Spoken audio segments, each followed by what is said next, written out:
or the 28. So that's 17. Bro. 45-yard field goal. They sat there and waited for the ball to get to the 10. That's insane, dude. Yeah. Like, that was the smartest play I've ever seen of the Dallas. They waited till it got to the mark where they could pick it up, and they just Dallas jumped on it the moment it hit.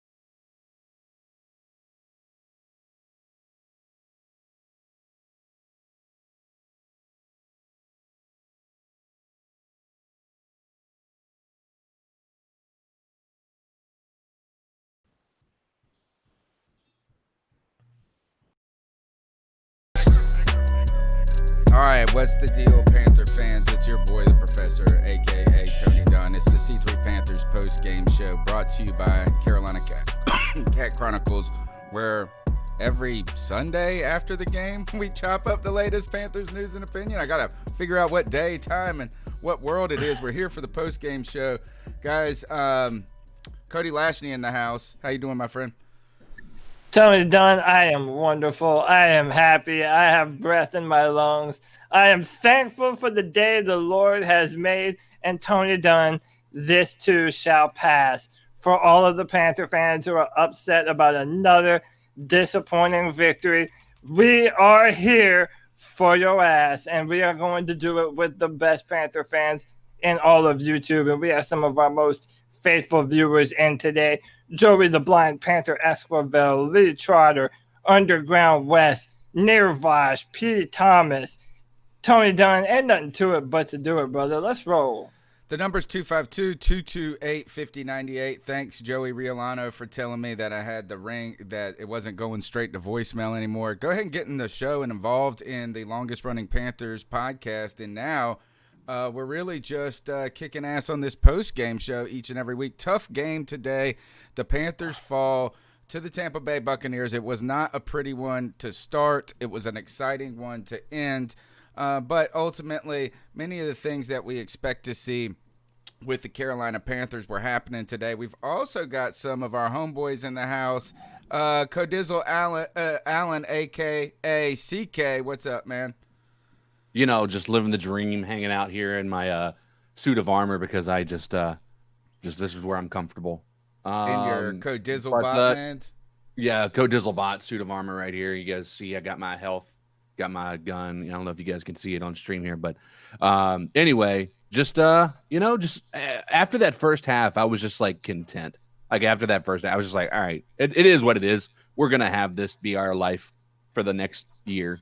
So yeah. So, but I am telling you, I messaged Cody and I told him he better have his apology acceptance speech ready from everybody who was just on his ass last week about, oh, it's just one game. Well, now we're 2 games in, and Big D Teddy looked like he took a step backwards, which is not what you want to see second game in the season with tape on the other team. Atlanta lost? Atlanta just lost, bro. Yep. Atlanta lost by 1 point, 39-40. Dude, you cannot make that shit up. No team chokes away a lead better than the Atlanta Falcons, bro. Listen, Panther fans, to all of Panther Nation, are you feeling bad today? Listen, it could be worse. You could be a Falcons fan right now. So count your blessings and be humble. But we are not that dumpster fire football team directly to our south. Wow. All right, we've also got Greg, the stat daddy, the bat daddy in the house. How you doing, man? I'm doing better now. Surprisingly, it's watching the Falcons lose in such fashion makes me feel a little better. It's different week, same story for the Panthers right now. I'm interested to see what people have to say about it this week about Bridgewater, because I feel like he was a big part of the reason we were in the game this week, but he was also a really big part of the reason we lost the game this week. So, yeah, I'm up interested to and see what down people have to game talk for about him. and what they have to say about it. Huh? Yeah, up and down game for him. The Panthers fall 31-17 on the road, and Teddy Bridgewater did go 33 for 42 with 367 yards, but he did have 2 picks today, and there were some questionable sacks that were taken by the quarterback. Christian McCaffrey continues to slay, rushed for 18 for 59 with 2 touchdowns and 4 catches for 29. Upsetting to see him injured towards the end of the game. That's the first time we've seen Christian McCaffrey deal with an injury at all in his time with Carolina, I feel like. And when it comes to the receivers, DJ Moore didn't have the best game, but made some big plays. And Robbie Anderson continues to be a beast. 9 catches, 109 yards. DJ Moore, 8 catches, 120 yards. So it was a fun game. It did not feel like that at the beginning, right? As the Panthers came out and got curb stomped 21-0.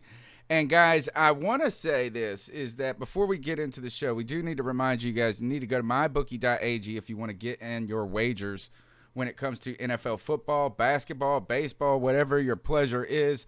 I hope it was 47.5 I took. If it was 48.5, we've got problems. I had the over in this game. I also had the Packers -6. Did they win by more than 6? Last time I saw, we were doing good there. And as well, I've got 2 other wagers in when it comes to the Saints under, as well as the Chargers game. I've got the Chiefs minus whatever, right? It was -9, but I would take whatever. So you can go to mybookie.ag. You can use the promo code OVERTIME, and you can get up to a $1,000 bonus match if you use that promo code OVERTIME. You can also join me on Wednesday nights for the Professor's Picks as I meet with the head odds maker for MyBookie, and this history teacher tries to beat Vegas this year. We'll see how it goes. It doesn't look promising because I don't know what I'm doing, so I need your help, folks. Go to mybookie.ag, promo code OVERTIME.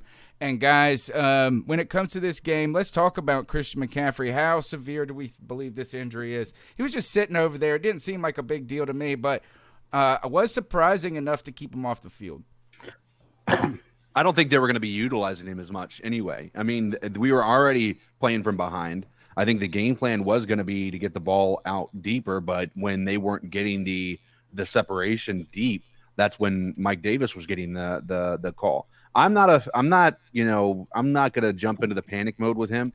The other part is, if it is serious, what better season to have it happen on than this one, right? If it's going to happen, it's going to happen. And, this is just another nail in the coffin of the Panthers season. But again, I know a lot of people are going to sit here and try to say that offensive line was abysmal. Yes, the offensive line didn't play as well. And we knew there was going to be some struggles this week with the offensive line. This solely falls on the back of 2 things. It is our quarterback, Teddy Bridgewater. 100% we did lose because of him. And we also lost because of our defense. Nobody can say we did not lose because of Teddy Bridgewater. If you go back and watch any of the film, those balls that he threw that were intercepted were abysmal. It was just not good. The DJ Moore, they're going to sit there and blame it on the route running. That was just a bad, yes, he could have probably ran that route better. That was a bad throw. But the other part that people are going to try to defend is Teddy Bridgewater didn't have time. Teddy Bridgewater held the ball too long on every snap. If you go back and watch every snap, the offensive line can only do so much against such a talented pass rush. And yes, there were sometimes our offensive line just were very leaky. But you guys have to realize this is on Teddy Bridgewater and the defense's lack of being able to have, there is no Mike Evans. The first half was just making our secondary look like they were just playing against a college team. It was just not. It was not good. And we knew it was going to happen. He's that good. Yeah. Well, You know, I mean, so that's not surprising. I think just to follow up on what you said with Teddy is that today he did the things that Teddy's not supposed to do. Teddy's not supposed to take he's not supposed to turn the ball over unnecessarily. Yes, there's going to be some times where it happens, but these interceptions were regrettable and unfortunate. Additionally, there was the real problem to me beyond that was with the defense. I don't even feel like it was defensive play. I think it was the penalties that this defense got continued hit with. They were really actually doing okay until they extended these drives. So and it turned out like this, guys. It was Teddy Bridgewater leads to decent field position for the Tampa Bay Buccaneers. The defense plays pretty well. Third down, you get a 3rd and 10 or a 3rd and 11. You get a 3rd and 4 at one point, and then what do you get? You get a late hit by Derek Brown. 2 Derek Brown penalties extended on 3rd downs, which was problematic. So it was just like a calamity of errors. Go ahead, Greg. No, I just wanted to touch on what CK was saying. I think he put it perfectly. You know, you can't not blame Teddy Bridgewater for this game, but you also do have to blame the defense. You know, I can say they both had their moments where they played really well because the defense had a lot of stops in this game. Yeah. I mean, there were a lot. I mean, I wouldn't say 3-and-out stops, but there were a lot of drives that didn't fruit anything for Tampa Bay. And I mean, we almost shut them out until the fourth quarter in the second half. Like the whole third quarter, I think we shut them out, didn't we? So, I mean, they played pretty well for the most part, and Teddy Bridgewater played pretty well for the most part. Bridgewater frustrated me because he would have like 4 or 5 really good passes in a row. I was like, man, like, okay, I can get behind this. I can do this. And then the interception or the overthrow or the fumble or just something he would do. The intentional grounding. Where was that intentional grounding ball going to? I know they said miscommunication on the. Well, he was actually supposed to be throwing it to it. That sounds like it was a route communication, like miscommunication there. Or it really truly was an intentional grounding, and he just threw it, and he knew the pylon is like one of those things that you always throw to. If you throw it out the back of the end zone, I don't think it's intentional grounding. If he would have, but you know, it's hard to get that mustard on it. Really, guys, I don't want to be too hard on Teddy. I know it's easy, and I know that we're kind of chomping at the bit given the blowback some of the people on the show took last week for being critical of Teddy Bridgewater's play. But aside from, it was really that damn screen that screen interception at the beginning.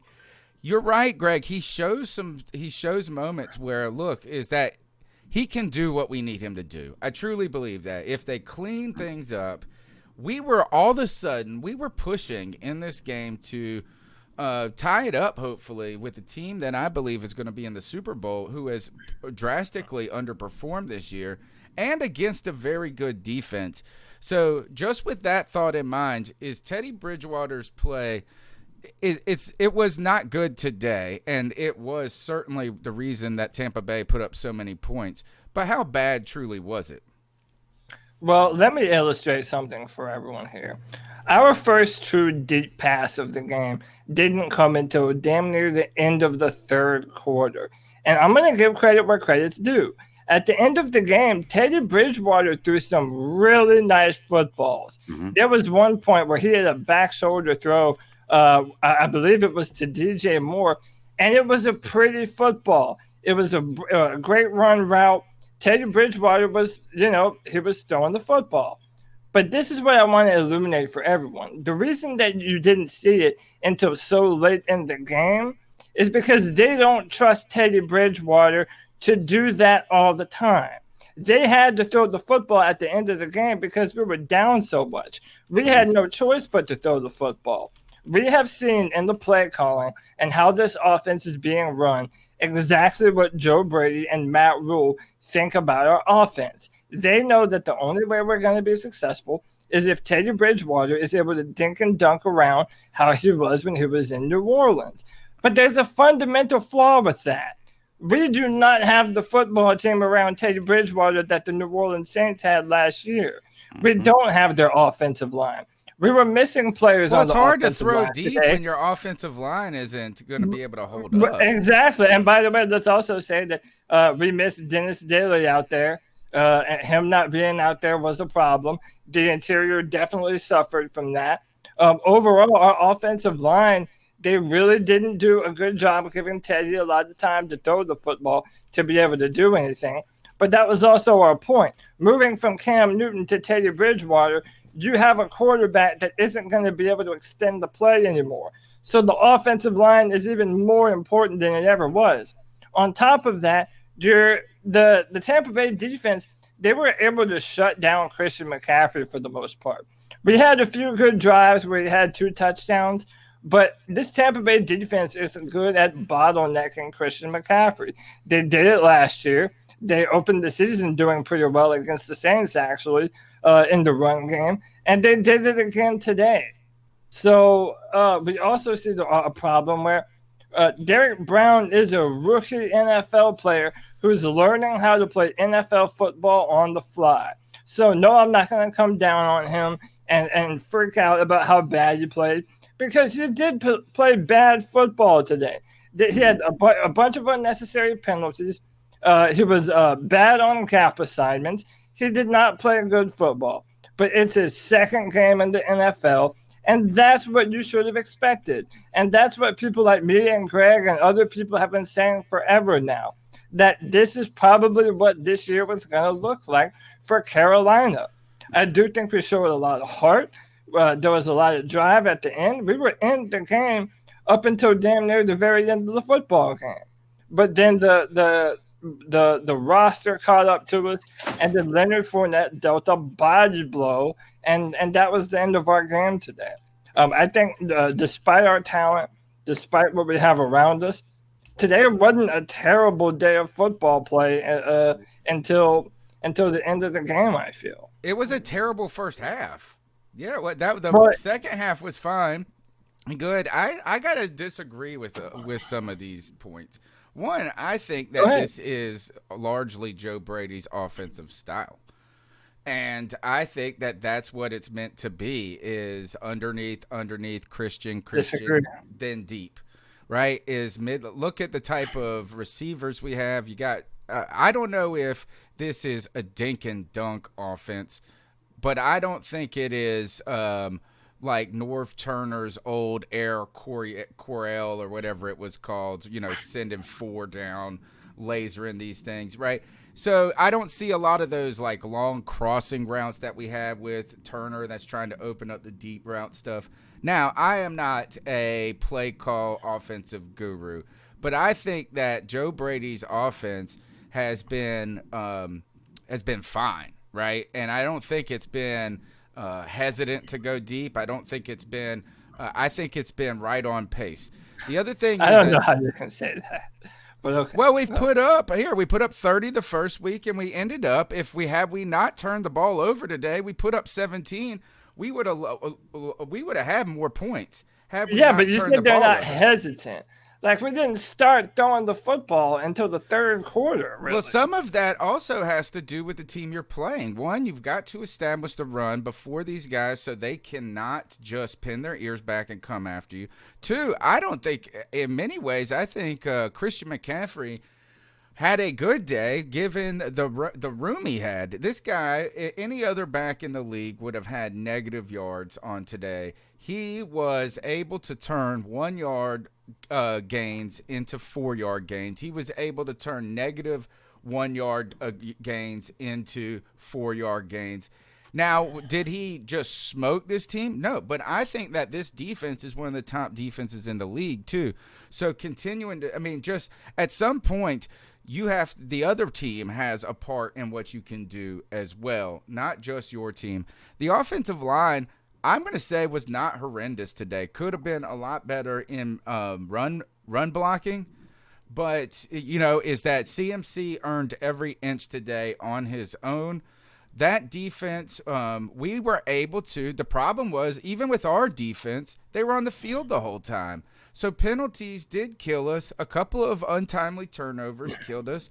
But I don't think that this offense looked impotent by any means.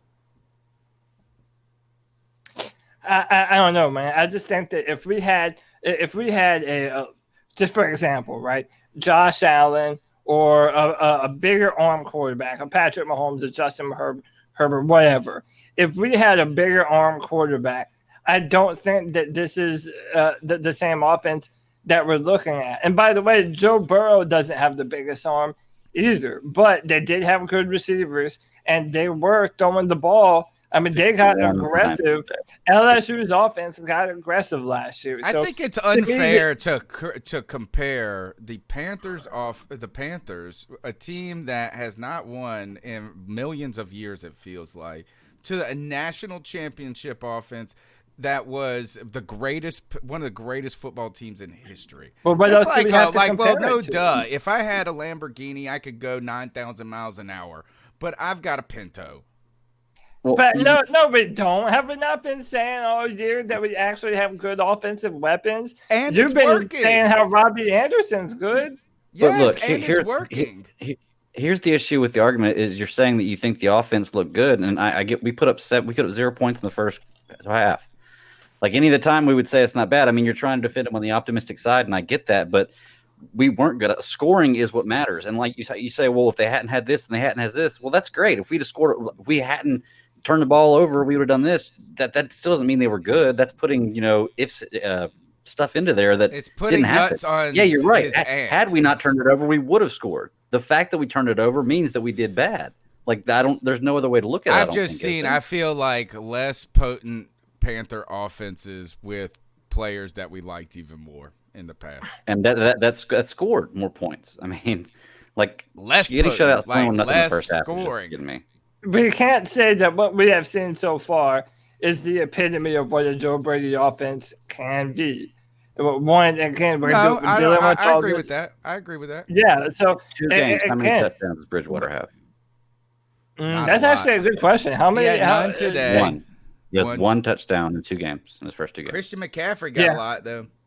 He got what, 5? But listen, man, like, yeah, no, and listen, dude, Christian's a beast. And oh my God, listen, I don't even know if y'all caught this on one of those deep passes that Teddy did throw.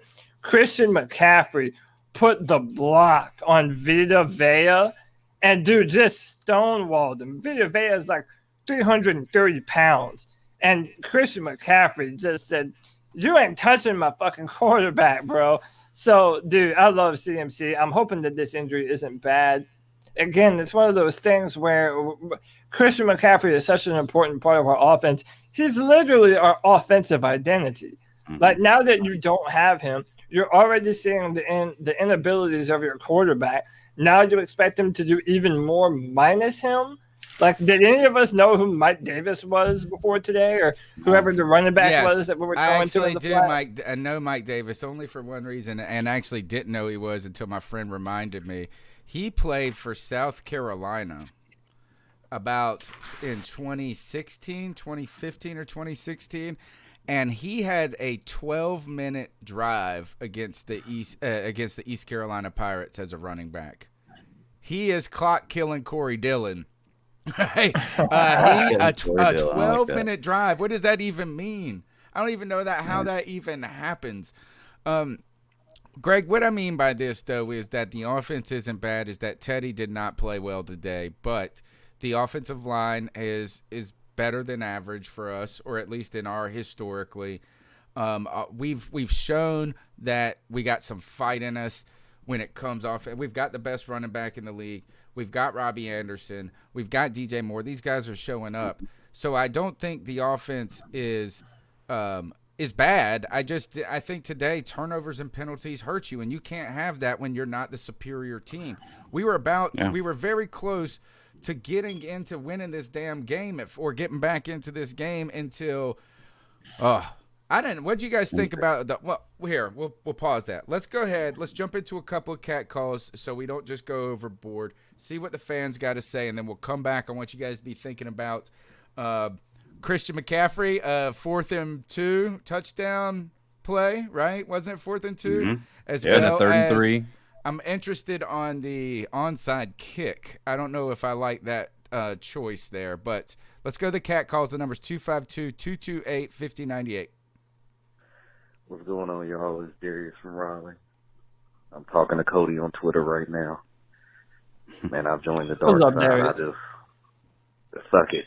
I want sunshine. I want Trevor Lawrence. Hey! whatever happens. He's with you now. Just got to roll with the punches and enjoy Climb that that football is back. But God damn, we did not show up to play. The game's still going on, but these penalties and everything, I don't know what to say. A lot of new faces, new head coach, new offensive coordinator, new defensive coordinator. I knew it was going to be rough, but God, Lee, we don't even look like we wanted to play today. This is rough. This must have been pre-fourth We need quarter. a bigger corner on the outside. I know Amen to Dante that. got that interception. I told y'all. Big ups to him. But we need a big physical corner on the outside. Yeah. We don't really have anyone to match up with these physical receivers in the NFC South. No. But it's going to be a wild ride, and all we got to do is strap in, keep pounding. Mm-hmm. It looked like it was pounding. going to be a long, long day in that first half, 21-0. And just every time the Panthers seemingly were poised to get a little bit back in the game, the end of the second quarter, something disastrous would happen. And it was largely because of Teddy, right? And I'm trying not to. I don't want to see. I'm not going to be a Teddy hater just to be a Teddy hater. But when you are a quarterback like Cody Lashney says, which is limited arm talent, right?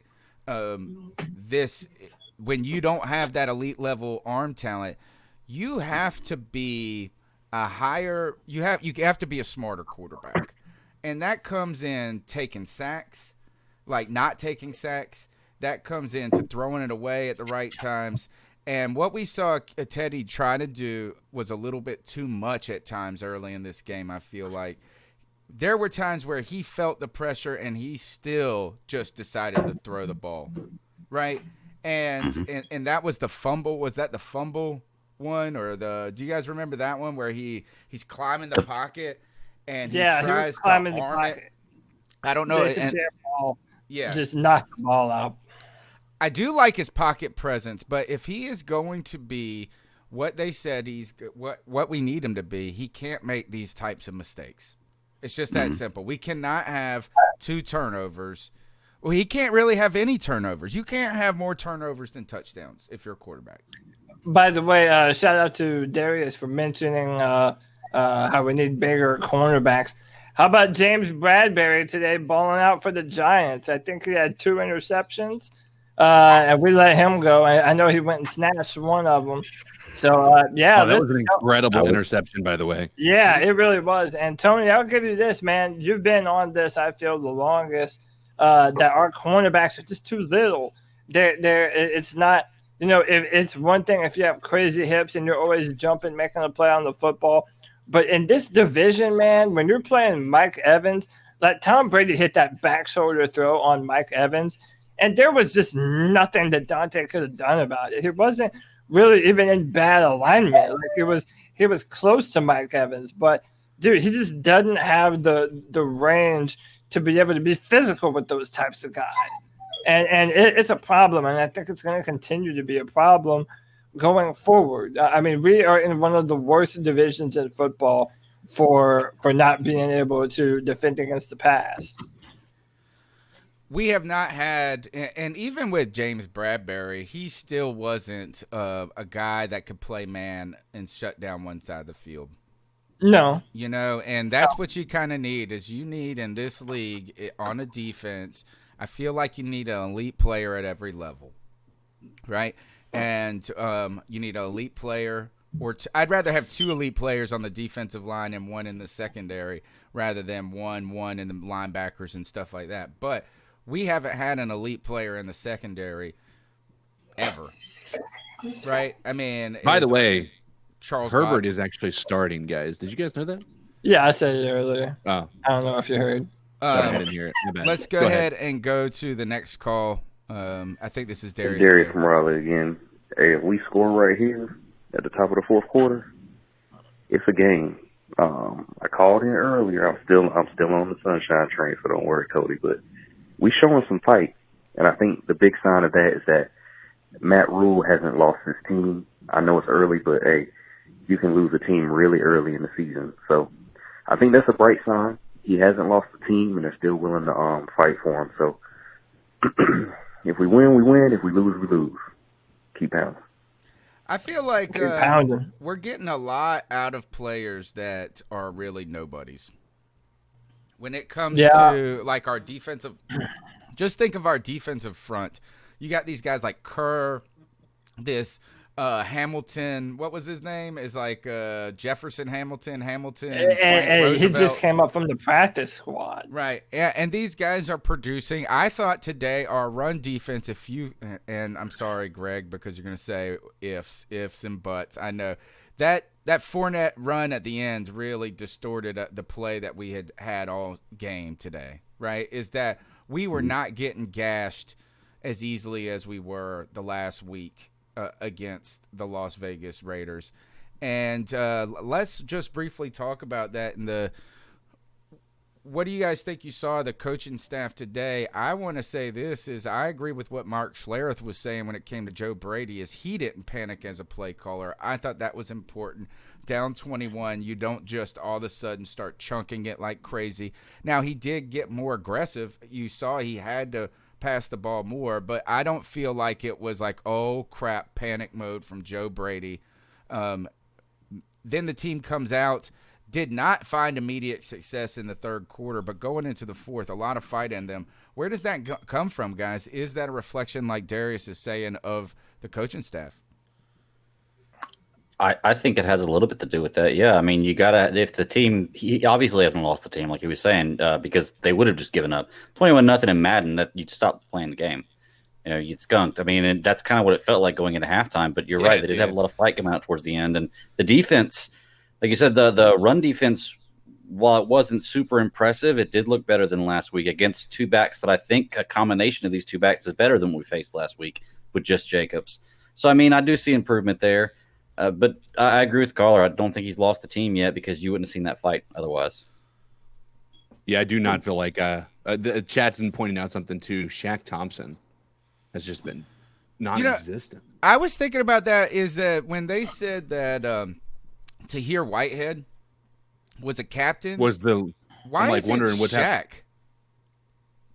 I don't know. I do want to ask a question about that captain thing, though. Why is Teddy Bridgewater wearing a captain shirt with 2 stars on? He's been with the team. This is his first year with the team.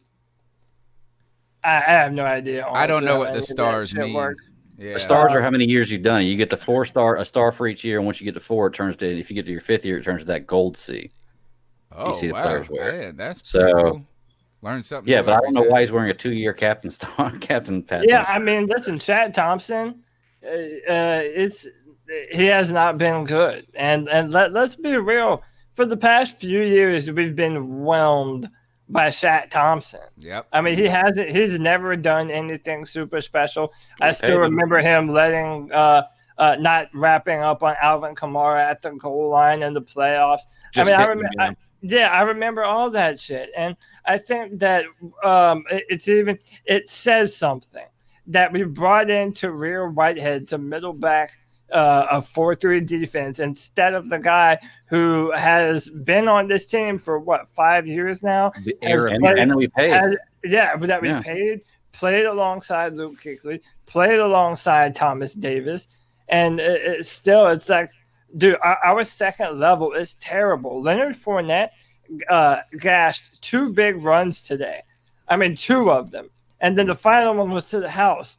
It's like, man, we are on the second level. We're not able to cover. We're not able to follow those crossing routes. Tahir Whitehead is a penalty machine. Anytime anyone comes by him, he's handsy. He's all over them. How do you get a hold on someone's skin? Did you see that? It's like he got a handful of skin. You usually see people get a handful of jersey. He grabbed the guy's arms. It was Gronkowski's arm skin. He's got to peel his face off like Homeboy did in The Boys.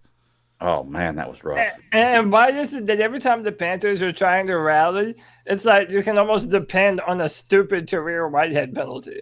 Mm-hmm. It's like, man, and then to bring it back to what Darius is saying, if we don't have big physical players in our backfield, like Trey Boston isn't going to tackle. We know that guy can't tackle. That's not what we paid him to do. We paid him to be a ball hawk. But now we have all these other little guys too, and your second level is bad, and our defensive. How about this? We're never going to see Shaq Thompson do anything great ever. I mean, not Shaq Thompson. KK Short, dude. K1 Short's done. As far as I'm concerned, K1 Short might as well never play another fucking snap. Man, I hate to hear that. He has been one of my favorite Panthers since 2012. Even though, despite a lot of these things we're saying about the defense, they did give Brady and that offense some problems today. And maybe one or two people gave him problems, and that was Burns. And we got no interior pressure whatsoever. I wanted to By the way, bring Burns no up. sacks. I thought Burns had a good day today. Second week in a row, the Carolina Panthers have scored 0 sacks. Against the team that gave up 7 last week, guys. Yeah, we should address some defensive players. What the hell are we thinking? Hey, it's almost like we should have drafted. Hey, it's almost like in order to better our pass rush, we should have drafted a defensive lineman at 7. Oh, wait a minute. We did just that, dude. We did just that, and it still doesn't matter. You're still getting blown off the football. Now, again, I want to reiterate what I said earlier. I'm not selling the ship, all my stock on Derek Brown. I do think he has a lot of potential to be a very important player for this defense. But again, it just looks like we have a rookie defense who's learning how to play football in the COVID era. Like, it fucking sucks. You know, I'll tell you, though, rookie or not, with Derek Brown, doesn't make an excuse for that late hit. Just doesn't. That's a late hit. There's no way you think that guy's not down. Yeah. Dumb play. And I can't stand that. It was the way the hit went. It looked like it looked like it was. He looked like he was doing a wrestling move where he. Can I pinpoint a comment? I do want you to can you elaborate on the KK stuff to clarify? Say again. Some people in the chat room have some questions about your comments about KK being done, given that he did not play today. Can you just clarify what you mean by that? He was done the first game of the season last year as well. Listen, he missed all of last season. He didn't do anything in the season opener, and now he's hurt again. So I'm saying, what can you reasonably expect from K1 Short now? And again, put away your optimism, put away your pessimism too. What can you reasonably expect from K1 Short? Is he going to come back and be everything that our defense needs? Maybe, but we haven't seen him in over a year, and when we did see him, he didn't do shit. And now he's hurt. We don't even know the severity of the injury and what he's dealing with. So, I mean, what you're looking at on our defense is pretty much what you're going to get. Like, Derek Brown is our guy right now. Brian Burns did have a good game. He had a few pressures. But a lot of the problems with him are he still doesn't have that play strength that an edge in a 4-3 really needs to have. And I wanted to pinpoint J-Dub. Shout out J-Dub in the chat. He says this 3-3-5 has to go. And you do see a lot of 3-3-5 in college. But the reason why you're seeing it now is because they know that we have to drop that many players back into coverage. Like, in order to defend the pass, we need all hands on deck. So that's why they're doing it. And that's pretty much kind of what we have to do right now. So it's tough, man. I don't know that K1 Short is ever going to come back and be the player that you want him to be. And he's on the last year of his deal. No, he's not on the last year of his deal. He's got 2 left, hasn't he? I thought his deal goes on forever, bro, and it is a shit ton of money. I love. He's been one of my favorite Panthers. Trade him. No, you're not gonna be able to. Yeah, I mean, who's gonna take him? I do feel like the foot injury that has kept him out this week does lend a lot to your point. It feels sort of like an end cap to suspicion, right? Is that you trying to give people the benefit of the doubt. Deteriorating play, 2018 injury, 2019, 2020, you think, okay, KK might have a last go in him as a year or, just one season left where he can be a veteran leader, and now gone because of that. It does hurt. I wish that, you hate to see that the way it ends for players, and you hope it's not the end, but it does feel like a sort of end cap to that point. Let's go to the next call, 252-228-5098. What's up, C3 fam? Chef Jeff here. Got done watching the game. Just watched last touchdown make it 31-17.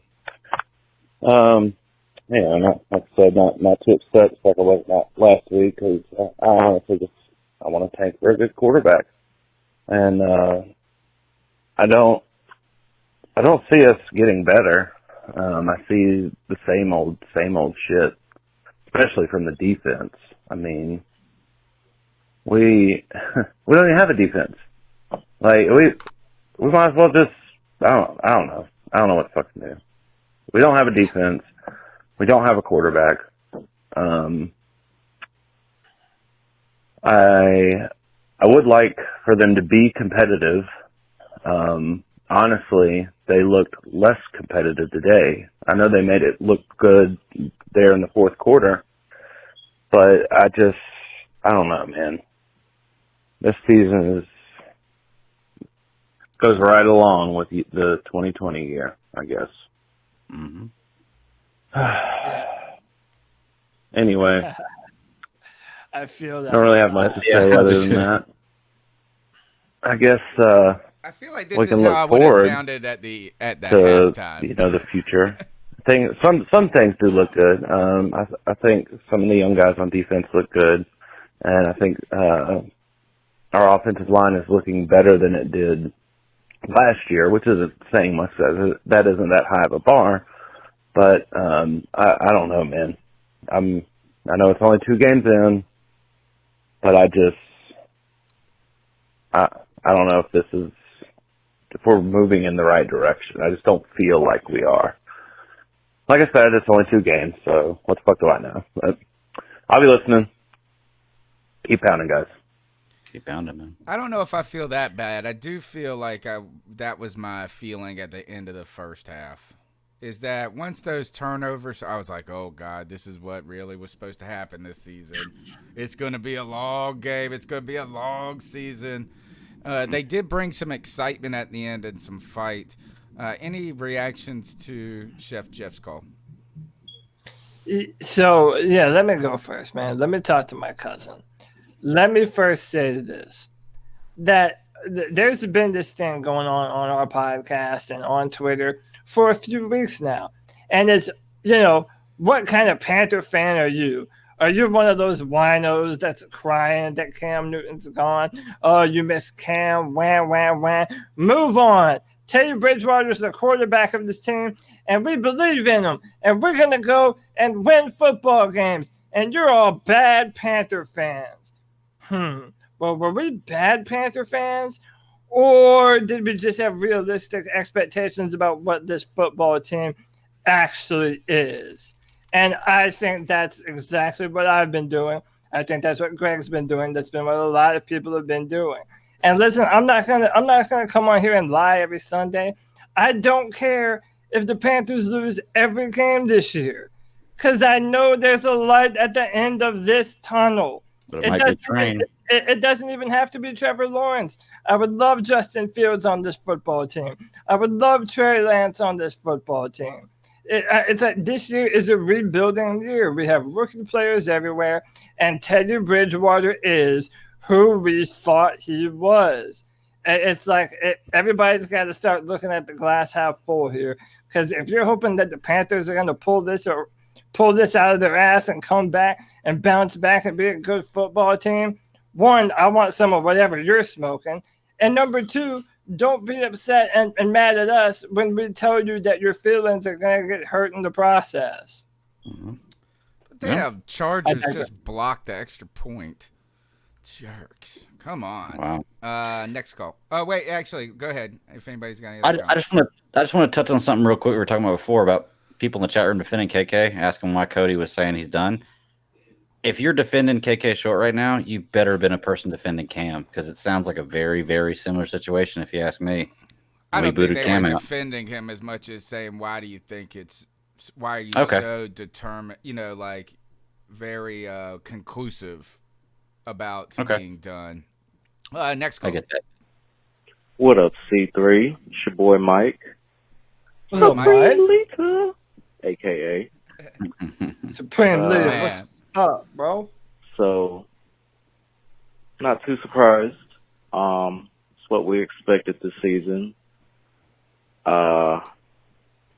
Still hurts though, being a diehard fan since '01 when we at that time tied the record for tied the record for most consecutive games lost. We went 1-15 that season. We beat the Vikings, and then we proceeded to lose every game after that.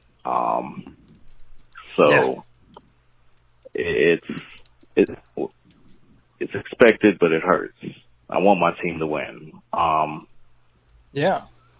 Teddy's got to do better with the turnovers. Good teams will make you pay for turnovers, and they 17 points for sure did that.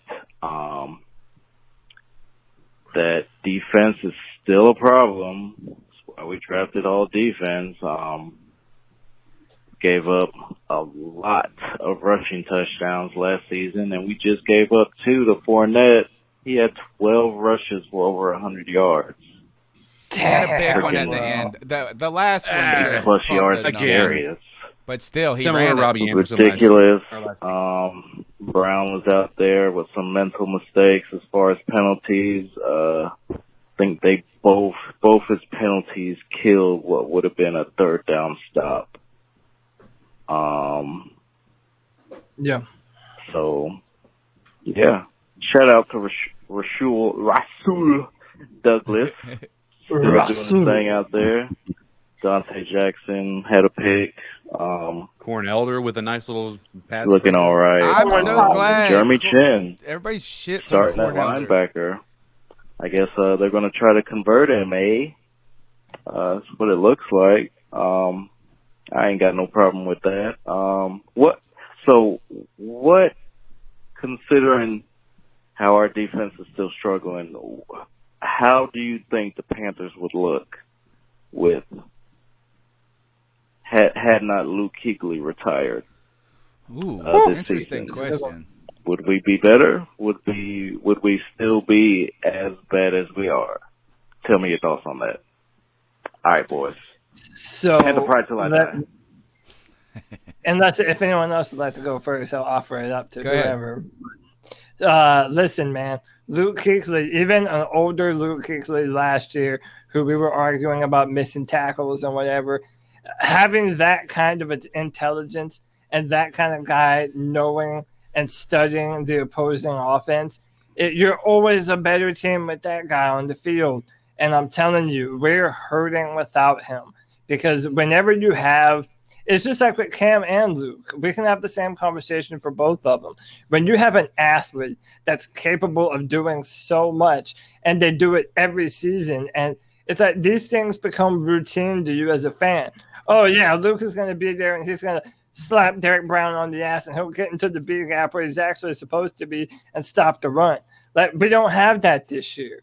And that's why a lot of us are really disappointed in Shaq Thompson. It's like, how have you been in that position, or at the linebacker position, this long, and you're still not able to take the reins of middle linebacker? Like, yeah, no shit, Tarir Whitehead wasn't going to come in here and be a competent middle linebacker, especially after losing Luke Kuechly. Like, we're hurting because of it. And we don't have good alongside Luke Kuechly, not replacing Luke Kuechly. Good comment from Robbie Switzer on this. Luke recognizes plays. He's a leader and people follow him. We don't have a leader on this defense. Amen. Yep. Amen. We have no leadership on this defense at all. Mm-hmm. He would have not. We would not be worse with Luke Kuechly, right? We would not be worse with him. Would he make this? Would he move? How much he would move the needle is questionable. But I think it actually would be a lot more than we probably could. Maybe it's hard to quantify, but that leadership, that tenacity, that experience, all of that could help. On top of that, I did see someone say that they hate the idea of moving Jeremy Chin to linebacker. They want him at safety, letting him roam a little bit. That's where I feel he should be. Part of the reason why we were okay with our drafts and passing on Isaiah Simmons is because he is that physical freak that you're going to be able to put at different positions. He's more of a weapon when you can line him up at different spots. This play is at nickel. Next time he's at the box. Maybe experiment putting him at free safety a few times just because he has that sprinter speed and he can break on the football. But right now we're so depleted at the linebacker position. He pretty much has no choice but to fill that Sam linebacker role because we have no one else that's really going to be able to do it. So he has to kind of fit a position that isn't really his natural position. I want to highlight a couple of comments in the chat. One, 10 Tizzy's on fire over here. Whitehead is perfect. Cam is the past. KK and Teddy are the future. And sarcasm reigns supreme in the chat room right now. And also, Brother Herbert's in the house, and he said that Whitehead is playing better than Shaq. And, I mean, Shaq has been kind of non-existent. The problem with Whitehead is that he's just been a penalty machine at this point. Much like Derek Brown was today, a penalty machine. These were problems for us. You know, and I get this is I do want to shout out Dante Jackson. Dante Jackson with he got a flat tire last week with the ankle injury. The last coaching staff was so infuriated by him. I don't feel like he has been playing undisciplined, or he played undisciplined today. I thought he made some good, smart plays. Some of the problem is just like, how the hell is he ever going to deal with Mike Evans? It's an impossibility, that type of thing. And you saw that's probably why Rasul Douglas started today, because of the size of Mike Evans out there and having the bigger corner. So all interesting points. I do want to shame the chat room, though. There's 76 people watching the C3 Panthers podcast post-game show, and there's only 30 likes right now. And I know y'all love us. I know y'all like it. You show up every damn week. You come out here on Tuesdays and listen to us talk for 3 hours. So do me a solid. Smash that little thumbs up button. Hell, even if you want to give me a thumbs down, you can do that. I'd also like for you to tell one friend or 5 about the show. Send them the link. Retweet it. What's so hard? Does everybody, I think everybody in this chat, in the podcast with me, knows, what does Tony do when he sees y'all's links floating around the internet? He shares them. That's what I do for people. I do. Because you know what? We got to grow. We got to reach people. We got to cut and pierce through the noise of idiocy and grow Panther Nation through all this together. Remember, this is part therapy here on Sundays now. 252-228-5098. Yo, just finished watching the Panther game. I'm with Cody. We're tanking, man. I thought bringing Teddy Bridgewater would, I thought, oh, we're not taking, we bring him in. But he's just there to help Trevor Lawrence when we draft him. We still were in the game. We gave up 4 fucking turnovers. But, shit, dude. That's the reason we got rid of Cam. Because we're going to be rebuilding for the next 3 to 5 years till we be competitive, and Cam's not going to last that long, but 3 to 5 years. So obviously we gave it up on Cam because we're like, yeah, he ain't going to last that long. But Trevor Lawrence, yeah, next year should be dope, but ain't going to matter with our defense. So,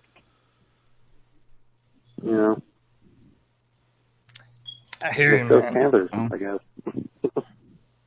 All right, let's just power through. Hey, man, shout out your boy, Hey, fellas. Jay Cryer. This is Zach from Jay Cryer's in the house. Jay Cryer's in the What's up, motherfucking his man? ass. My man, dude. I was just telling somebody about Ibiza the other day and how I got to get there, homie. 252-228-5098. Wingate, North Carolina.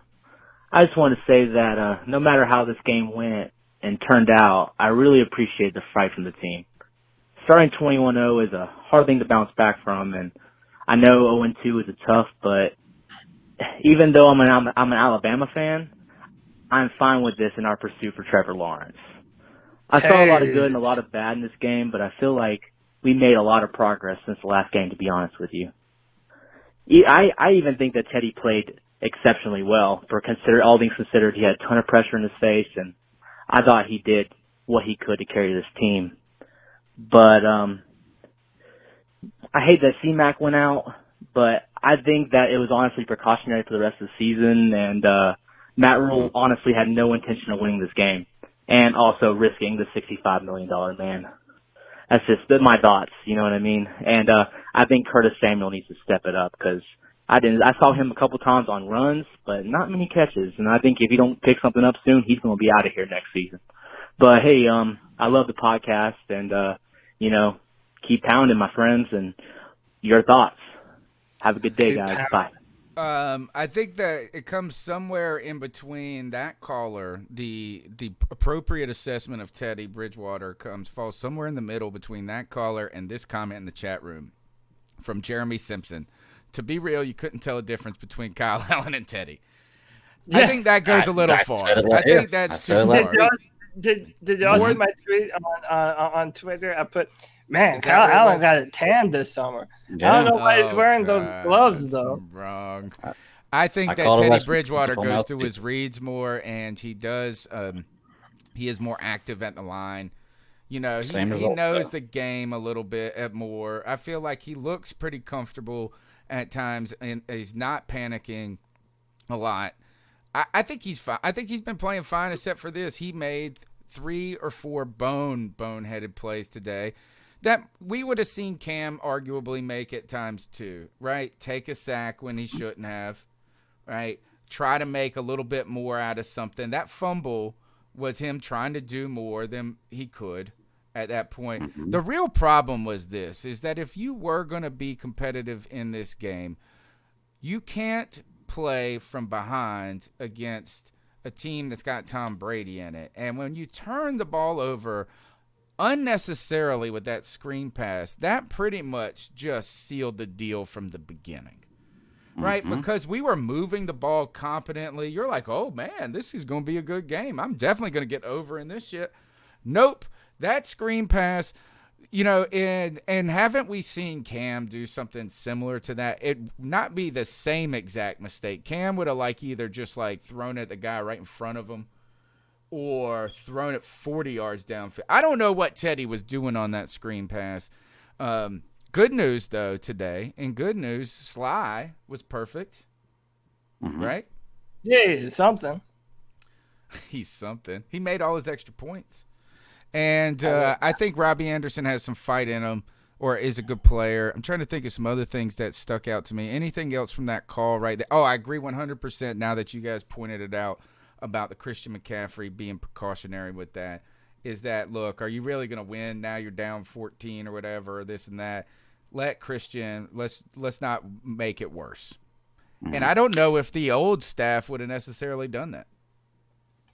Yeah, no. Ankle injuries are tricky too because they linger and they're very, very easy to re-aggravate. So it's probably a good call. And the Chargers are beating the Kansas City Chiefs right now, dude. 13-6. They are. I don't care with Kansas City. Give them 8 minutes left, down 21, and they'll find a way. Just wait. That Trevor game Lawrence, is far from over. Let's see. Let's see what he does. It's on pause right here for me. They're drawing the play up. Touchdown, because guess what? He's got a cannon. Mm-hmm. Oh, Justin Herbert? Not Trevor Lawrence. Whoever. Justin. What's his name? Justin Herbert. Justin Herbert about to take that job away from Tyrod. Let me flex my big draft tech muscles. Callers talk shit about my shoulders and how small they are. But let me draft and flex my big draft muscle shoulders. I told y'all Justin Herbert was going to be a good fucking quarterback. Now, it's early. It's very early. But Justin Herbert's already playing great, man. They put the offense in his hands. Dude, he just needed a chance to be in an offense that he could find a rhythm in that wasn't changing all the time. Mm-hmm. But whatever. I digress, man. I'm just a boastful soul, man. Jeremy Simpson's asked, what does Teddy do better than Kyle Allen? I would say one thing is he's more than a one-read quarterback. Yes, he goes through his progressions very well. Right? And that's where I see that was the real Kyle Allen limitation. All right, next call. Hey, fellas. This is Zach from Wingate, North Carolina. That was the last call. Hey, this is your boy Mike Supreme Lita again. How about So I'm watching the Falcons and Cowboys. How about the Falcons totally in on that onside kick? Oh my gosh! If y'all can watch the replay on that again, what a bonehead ass play by yours truly, the 28-3 Falcons. Oh my God! All right, y'all. They watched. Yeah. Dan Quinn doesn't make it past this season as a coach. Bro, the Falcons choked harder than Jeffrey Epstein. Real talk. That's just what they do, man. That's Atlanta football. That's bro. Too far. It doesn't matter what you're talking. Atlanta Falcons, Georgia Bulldogs, Atlanta Braves, dude. I'm telling you, there's like a curse down there, and it's real. It's really, really real. I think we should make a montage of the highlights and mix it with that. Is it Cardi B song? Touch that little. I want to gag. I want to choke. Oh, thing swing in the back of my throat. Jeez, y'all are on fire. All right, 252-228-5098. Don't be a bunch of schlubs. It doesn't take much to smash a thumbs up button. All 25 of you who haven't right now. Let's keep going through with these calls. Hey guys, it's Joey. So yeah, What's it up, looks like Joey? David Tepper needs to start looking around Charlotte for statue builders, because we're gonna need to commission an artist to build a statue of Trevor Lawrence.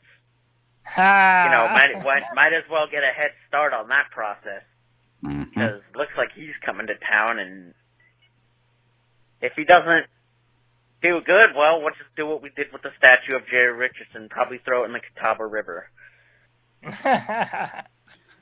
Anyway, question. First half sucked. Don't know what that was. Not that I saw it, but still. You don't have to see it to know that it sucked. Oh, Blind Panther. I was listening on the radio, though, and the second half was great. The second half we played great, but we had screwed up so bad during the first half that it didn't really matter. So... And then CMC got hurt, and it's just, come on, David Tepper. Time to find some statue builders. That's all I could say. Cody, I know you're happy about that one.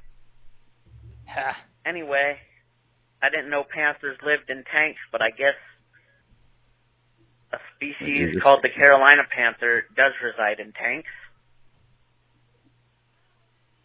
And you know how it is. Wow, wow. I love it. I love it. Big injury today throughout the NFL. I saw one of the Bosa's, the one that plays for the 49ers, got hurt. Saquon Barkley's hurt. It's torn ACL. Him and Saquon. Oh, God. So, by the way, Nick Bosa left early, too. They had to cart him out. So, yeah, that's what we were saying. Nick Bosa got the torn ACL. Dude, it's almost like instead of doing their normal due diligence and preparing their bodies, the whole world was forced to quarantine. It's like, dude, I had like a moment a few nights ago where I'm like, man, I wouldn't be surprised if this season just gets rough. And hey, dude, let's hope that Christian McCaffrey isn't a name added to that list. I mean, we don't know yet, what he's dealing with. If it's just something minor, we hope it's something minor, of course. But I don't know. It's gonna be rough. If he is still hurt, if it is not something that is an immediate fix, like it's just like simply a sprained ankle that's gone away, right? He better not play. Like if they put him in hurt at all, I'm gonna be upset. Cam Newton all over again. Yeah, I was about to say. You mean what they should have done with Cam Newton? Yeah, that would be a good idea, especially if you're not playing. Can I ask a question though for people, because I know there's a lot of people out there that are defending, Teddy Bridgewater, talking about how great he's playing and everything else. And now we're starting to hear a lot more people talk about tanking and how they're ready to tank. And this is only week 2, because week 1 they're like, well, it's only week 1, and now it's week 2. And a lot of people are saying, oh, I'm ready to tank. So they gave up. A lot of people, not saying you did, Joey, but a lot of people were giving up that quickly. At what point in time, if, like, say Teddy Bridgewater does win 2 games, and he has a game like this every game, at what point in time are we going to stop saying, well, Teddy Bridgewater did really well if he wins 2 games? Like, Well, I even just if want to Teddy know. Bridgewater does really well, he's going to win 2 games. That's why I bet you that. But how though? How is he going to? How do you consider that doing well if you only win 2 games? I mean, dude, I think it's kind of what I mentioned earlier, man. There's a portion of that fan base that it's just fans no matter what, man. It's the Panthers, so we're cheering for them and blah, blah, blah.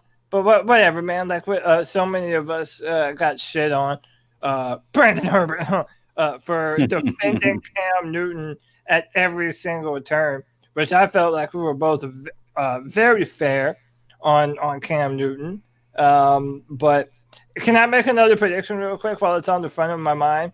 Yeah. Curtis Samuel will be a really good NFL football player. It's just not going to be with the Panthers. I don't think. Already given up on, huh? Nice.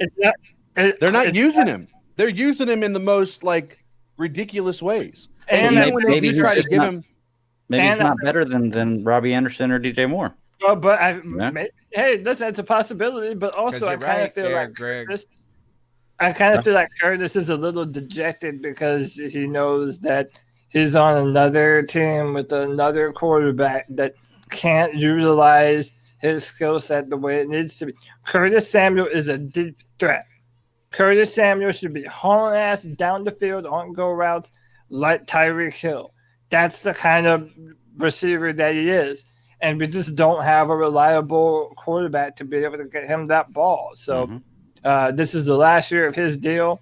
He's probably not going to be a Panther fan or a Panther next year if I'm a bet man. He'll be a Greg, Chief next year. To what I mean by is that Teddy can play well and we still only win 2 games would be like if I bagged a supermodel and I only lasted 10 minutes, 2 minutes. Yeah, You know what I'm saying? I know. Like I That's played. fine. I mean, like we would play well. I played well for the circumstances. I was about to say 10 minutes. That's admirable, dude. I know Shit. that would have been like that would have been Cam style. But You overachieved on 10 minutes. But like, is that here's the end of the day is that he can't overcome the defense, the offensive line. Oh gosh, yuck.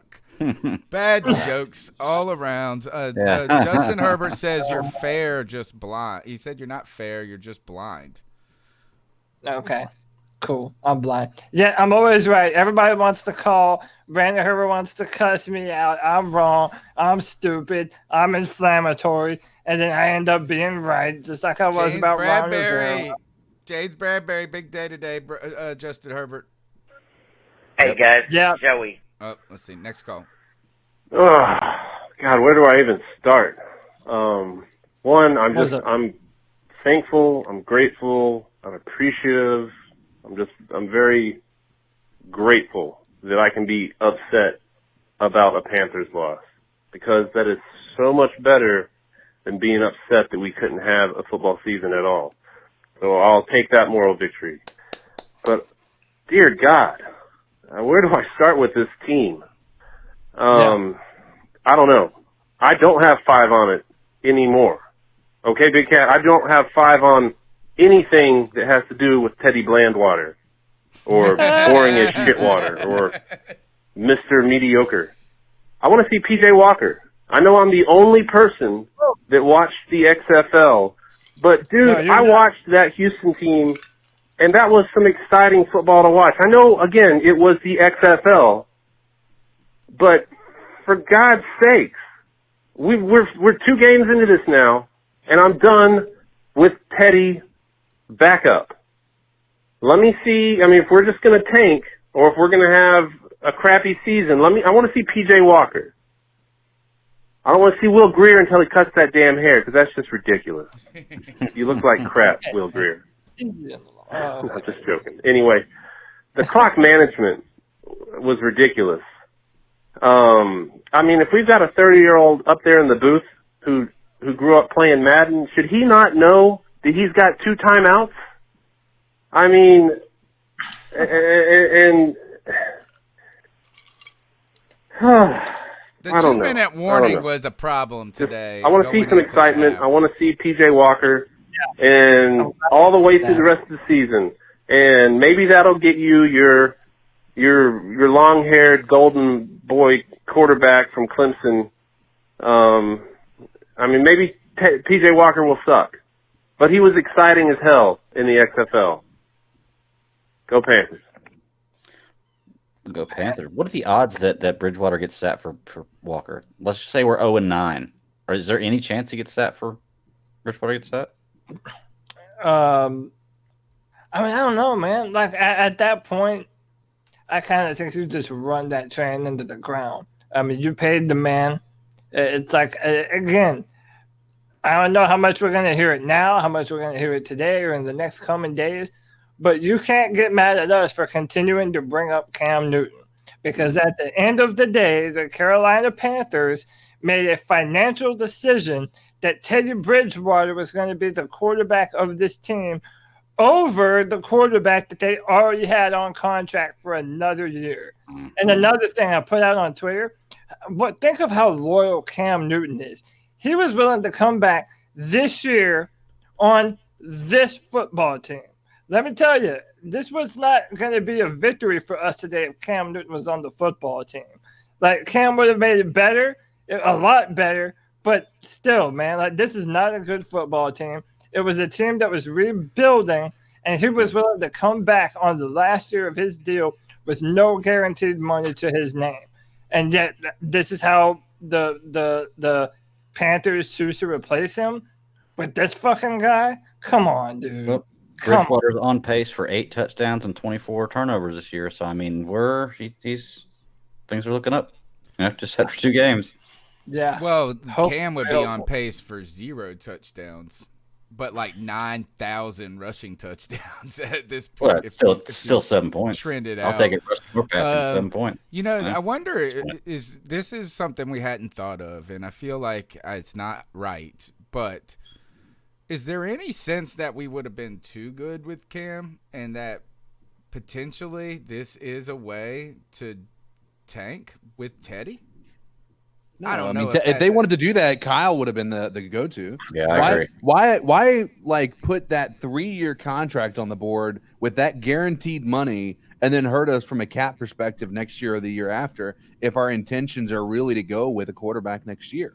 Like, I really don't believe, in my mind, this was not an intention of tanking. I think they came out. That's why you see this team continue to fight. You don't see people just sitting over there. You see Teddy still coming out with a smile on his face, not because I think that he's arrogant or anything like that, but because I think he honestly is having, he has fight. He wants to be able to win. He wants to do the right things. But, and they say, what do they call him? They call, like, he is just cool, calm, cool, and collected, they try to say. And unfortunately, I think you saw that today. I mean, a little bit. Yeah. He didn't get overly rattled, even though he had really made some idiot moves. He doesn't look excited to play at all. He doesn't look happy. He doesn't look like he's having fun.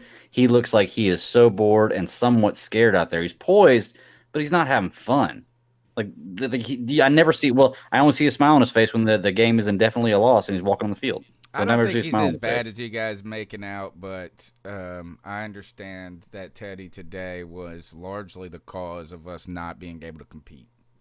Right? I mean, and sadly, at the same time, as he was largely of the cause of when we did compete at times, too. I agree. So it's kind of hard to unravel that. But the turnovers and the penalties cannot happen to bad football teams. No. Can I make a mention of what Josh brought up, too, which I wanted us to talk on? At the end of the game, no urgency. Mm-hmm. The game is on the line. Absolutely. The game is on the line. And the end of the half, I get. I Yeah. get the end of the half. But the end of the game, no excuse. And you're mounting a comeback. Like, you're trying to still be in this thing. You're still in this game where Tampa Bay and Tom Brady have been shredding you on the ground, through the air, and there's no urgency. Like, to me, and hey, I'm going to be fair. I'm going to be honest. I know they're all in their first year, but that's a coaching thing to me. And it's what I said before with Ron Rivera. Like, when you're at the end of the game, dude, put your foot on the pedal. Like, catch them off guard with something. But there's none of that, and there hasn't been for 2 weeks in a row now. I wanted to see us try to get, and I don't know if we had any timeouts left as the 2-minute warning hit in the first half, but that was a problem when we didn't get that kickoff, that field goal. Wasn't that the first half? No, maybe it was the second half. Is that it was at the end of the game. The 2-minute warning. The 2-minute warning is that we let it go to the 2-minute warning rather than getting the kickoff and then getting the 2-minute warning afterwards. I think that does help. I don't know if it would help actually, because then you got a kickoff. Right, you'd have to have like 12 seconds. You have to have like 2 minutes, 12 seconds left for it to matter, because they've got to get one play off with the 2-minute warning. The Bucks would have. So I do want to remind that this defense that we played today was very good. Very good, right? Mm-hmm. Is that their defensive front has a ton of talent on it, a ton of talent. Their linebacking core is legit, right? So this was not an easy match for the Carolina Panthers offense. Mm-hmm. And also, it wasn't an easy match for our defense necessarily. So it just that it felt like we were getting so curb stomped in the first half that's where it was just like, man, we cannot play from behind like this if we want to be a good team, right? Mm-hmm. Is that we need to match people a little bit, or at least slow them down some, right? Is that you can't just look up and the first quarter be over and 21-0 and you're like, oh God, this is about to. I thought at one point it was going to be like a college football game, where it was going to be I was like rooting, because I was rooting for the over, because that was one of my picks on Picking with the Professor. Don't forget Wednesdays, Picking with the Professor. I dropped the video. It's not a live show. I'll upload it, and we hang out with my bookie's head odds maker, and then at the end of the show, I give my picks, the Professor's pick, and I need your help. I need you guys to, guide me along and give me some insight. Damn, Chargers are not playing around. This is not good for my picks this week. Brother Herbert still just all over James Bradbury. Next call. Wait, I just wanted to, we have a question in the chat. Jeremy Simpson says to everyone on the podcast, what do y'all think Teddy was looking at on that screen pass? I'm assuming it means the one that was intercepted early on. I think Teddy Bridgewater thought he had McCaffrey on an outlet route, and it wasn't there, and McCaffrey wasn't in the right place, or he threw it to the wrong spot. And he threw it deep. He threw it 5 yards deep. He tried to lob it in, and it was just 5 yards deep. Yeah. Yeah. He also raised a good point. Didn't we beat this defense last year with Kyle Allen? The same defense? No, not the same defense. But it wasn't the same defense last year? I think Vita Vey was hurt. They did have a lot of the same No. They had 11 returning starters this year. It's the exact same defense. 11 returning starters. That cornerback that they drafted, Carlton Davis, that one interception that he snagged, that shit was dope. Yeah. Like, I can't even lie. That one interception that Teddy threw, it was a bad throw, and Teddy shouldn't have thrown that ball. There were two guys in the area. But, man, Carlton Davis just snatched that shit right out of his hands. Kudos to him, man. That guy's a dude. 252-228-5098. Come on, smash the thumbs up button. Smash the thumbs down button. I don't care. Tell a friend about the show. What do I give up? Boop. Next Panther fan, you already know who the fuck this is. This is your boy Josh from goddamn Massachusetts. There's Josh. And, that's the Josh I've been missing. Game, and after listening to Teddy, I don't know, you call him Bridgewater or Bridge over troubled water, whatever the fuck kind of bullshit you want to put on his fucking lame ass name. I don't give a fuck. I don't give a fuck. Like Eddie Murphy in Delirious in 1986, I don't give a fuck.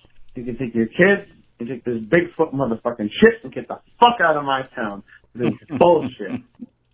Oh, well, they played the better game and I should have known and this and that. No, fuck you, you worthless pile of dog-ass shit. Dog shit. You mean to tell me that you didn't intentionally play a pile of shit fucking game today? Really? You didn't intentionally play a pile of shit game? Well, if you didn't intentionally do what you did today, then you're a worthless pile of shit. You don't belong as an NFL starting quarterback, and maybe your ass should go back to being third string in Minnesota. All right? Wow. I don't think that's unreasonable. Go the fuck home, bitch. We ain't here to lose. All right? Well, we're going to tank for Trevor. Well, today made it pretty goddamn obvious because to me, it felt a whole lot like this team just didn't give a shit, didn't give a care, didn't give a fuck, wasn't giving a try, wasn't even caring. You know, it's like the Panthers seem to go out and just forget that a lot of us watch this game that we value so much with people who are fans of other teams. And we got to answer to this shit on Sunday. We got to answer to this shit. And what do we have to say? I don't know. What do we have to say? What the fuck do we really have to fucking say? Bleep it out, beep it out. I don't give a fuck. Play it. Let these motherfuckers know that a lifetime Panthers fan, since I was 8 years old, I'm 33 years old now. I'm tired of this shit. Yeah. So either go out and win and say that you're going to try to win, or go out and just lay on the mat and get it on you. Let somebody fucking just finish all over you. Like the sad pieces of shit you are. Don't pretend. Don't lie to me. Just give me the truth. Josh from Mass. Always pounding. Wishing this team would remember keep pounding. Peace out. Don't at me, motherfuckers. J-Dub said, J-Dub says they did not play like they didn't care. That's completely unfair. I think it's a little far there. Is that they didn't quit. They didn't quit. This team didn't quit, and I've seen teams quit before. I don't know if and we've seen some Panther teams. I won't say quit, but they played. You know, I thought the defense got better in the second half. All right. Yeah. Defense got better in the second half, and so did the offense. But it was too little, too late, and too many mistakes. Yeah. Well, the defense wasn't terrible in the first half. The first 14 points they got were off turnovers, and they had short fields. Yeah, again, so, those turnovers and penalty. There were, go back and look at when the penalties occurred too, right? And on against us on the offensive side as well, right? The one where we got the illegal motion, right? That hurt and set us back. I did have one question about this, and maybe the people in the chat room, maybe you guys can help me with this. Is the penalty that there was an offsides call on the Bucs, and then there was a holding call on that play, and the holding canceled out the offsides. Why is that the case? The offsides penalty, to me, happens first and gives the defense an advantage. And therefore, like the play, you had to hold to make sure your quarterback didn't just get destroyed. Because you had an advantage. Yeah, I feel like they should almost whistle the penalty dead once the Panthers completed a penalty. If he was unencumbered directly to the quarterback, they do. Like if that happens, and it's because of the offsides, then that 100% they'll play it, call it dead because there is no protection, and to let that game that play continue is just they're trying to allow for a free play, right? Because that's something that is obviously within the rights of the offense to be able to continue that game or that play. But I think also with that, that should be taken into account. If there's a hold, that shouldn't be held against the offensive line for trying to protect their quarterback from getting a blow because the person was offsides to begin with. And it seems to me very similar. It seems to me similar, or I guess what I feel like it should be similar to is kind of like a hockey play. Right, is that as soon as a penalty is called, if you are maintaining possession of the puck, you get to play until the other team touches the puck. Right, that's why we see teams take shots downfield when there's an offsides. Right, you see Aaron Rodgers. He's like, I don't care if it's interception. It's going to be blown dead on them. I feel like once that the penalty occurred by the Panthers, they should have blown the whistle and said that would be like the defense touching the puck, kind of. And it it seems ridiculous that it's offsetting and the play counts, right? Or did they have to redo the down? Maybe I'm wrong on that. Maybe they had to redo the play didn't count. They had to redo the whole down, and I guess it all depends on whether it's a pre-snap penalty that's going to stop the delay or not. Because too many players in the field, off signs, lining up in the neutral zone, those don't stop the play before the snap because, like you said, it gives them a free chance. But with the Sioux, I didn't watch it, or I remember the play, but I didn't go back and look at the exact where he lined up. You can't say that if he lines up 3 inches over the line that they had to hold to block him. I mean, for me, that's like saying that if there's a guy who was 2 steps off the field and the quarterback snapped the ball when he's running off, and that too many men on the field, that they had to hold to stop that extra guy in the field. I mean, I don't now if he's clearly across and he's trying to blitz and he jumps the line, a second before the snap, that's something. You're right, that's unevaded to the quarterback. They've got to stop that. But I don't think 3 inches lining up over the line, which I think is the way. Right, but the thing is that if you have an advantage as the defense, the advantage exists no matter what. Inches? Well, I mean, there's a rule. It's a rule for a rule. Yeah. I mean, I just don't. It sucks when we actually came out worse. Had we have gotten the penalty, I feel like that 5 yards would have given us a first down. I think I might be wrong on that. We'll have to go. No, it was no. We were at 17 yards back or something like that. Oh, okay. It was not. Yeah. It might have gotten us closer to the idea of doing a field goal or something. Hey, can I say something real quick? 100%. I'm gonna do it anyway. Listen, I feel like I've done very well not talking about Trevor Lawrence. I feel like that's cute. You feel like that. That is. Is it because okay? Listen, if you do think that I've talked a lot about Trevor Lawrence, you don't know how much I could be talking about Trevor Lawrence. Wait until week 6. Yeah, I'm just messing with it. Wait until week 6. But and it's like, dude, and this is the only thing I'll say. If you go and look at the highlights and the clips of the type of routine plays and throws that Trevor Lawrence makes on a routine basis, yes, they played the Citadel last Saturday, but you know what? He also shreds Ohio State. He also shreds Alabama. He also shreds Notre Dame.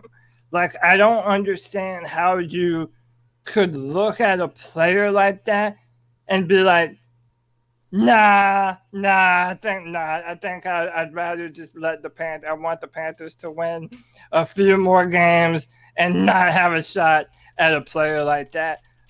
You can't be mad at people that are already oh, well, we're tanking. The rest of the season's over. You might think that that's giving up. But I say, no, we're just looking towards a much better future with a much more capable quarterback than what we have now. So I digress, man. I'm going to shut up. I'm a Clemson fan. I know. I get the point you're making, but I just feel like tanking is worse than building a super team to win a championship, and people get mad about teams that build super teams and buy talent. Right. And I feel like tanking is worse than that. Yeah, and I don't mean that we're making a decision to tank, but it's also why I'm like, you know what? The Panthers were competitive today. They put up a good fight. They showed heart at the end of the game, but they lost. Oh, well, I'm not really that concerned. Isn't that the best case scenario?